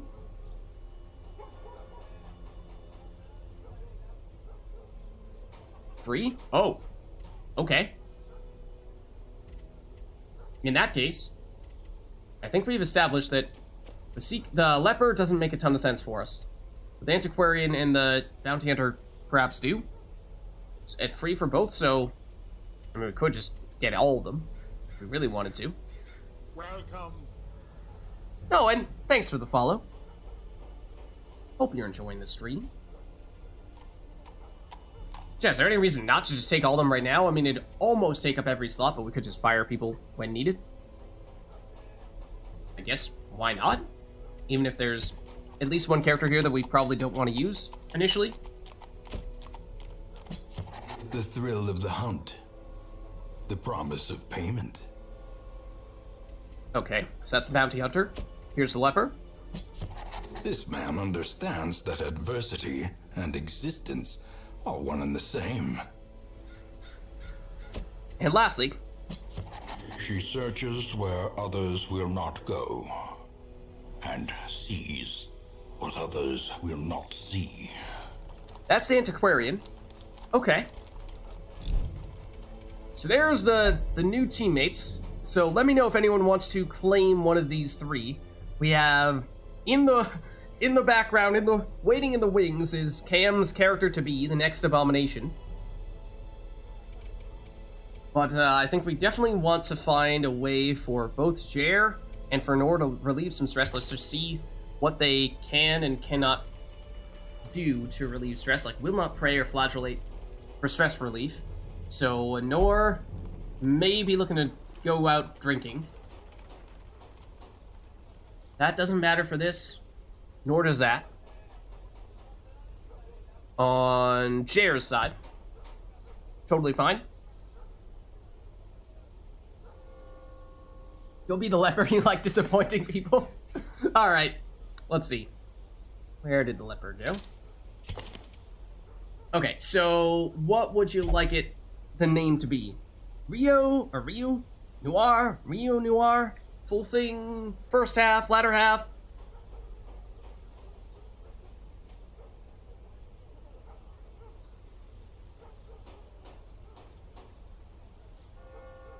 What are we thinking? For your night blindness and Cove Adventurer. Just be Ryu? Okay. There we go. Nice. So full disclosure, I don't think we're going to be taking you on the next one, because position-wise, I mean, you could replace me, I suppose, but I'm not particularly stressed out right now. I'm going to lock in this Kleptomaniac, which does seem like it's a pretty bad one, but maybe we deal with it at this rate. Okay, let's find a way to relieve stress for these two. So let's go... I think we said Abby was going to be hard for Nor. It's probably going to be the... Where are you? Tavern for her. And she can do anything here. Now, have we definitively established the difference between these other locations? Is it just that... I assume the price is different. Yeah. So, is it just that one is... This is the... relieves the least amount of stress, the middle amount of stress, the most amount of stress? Is it that one has a higher... This has the highest chance of giving you a negative perk. This has a lower chance. This has the lowest chance, because we saw... We put a roomie in here, and after one go-round, he has determined that he no longer wants to drink. So, that does complicate matters for him, at least. Is that reason not to put an Nor in here? Or can we get away with just that? Because Arumi lost all of his stress, I believe. He's totally fine now. I think Nor is more stressed right now than Arumi was at the end of the previous one, so Nor might still not be totally fresh after this. Stress heal is relatively similar, but there are other downsides. And presumably the downsides are more significant for the cheaper ones, and that's why they're cheaper. Let's go for... I guess we'll try our hand here. Zenor, I think, doesn't have anything... Oh, she's faithless. So she does have a somewhat limited access to stress removal. And if she no longer wants to drink after this, then she might be in trouble, but I think maybe we play that by ear. Okay. So Nor's going there. And then for Jer, he could do whatever, right? He can do whatever. So... I don't know, maybe we bring Jer over the Abbey in that case? Cloister?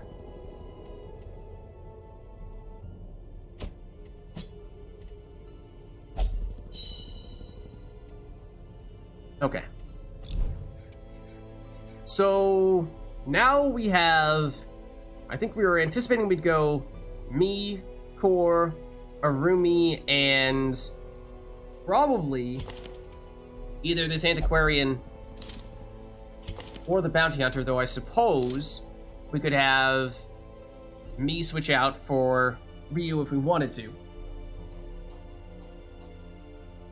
Right, that's what I'm anticipating, is I'm a little concerned with Anor here.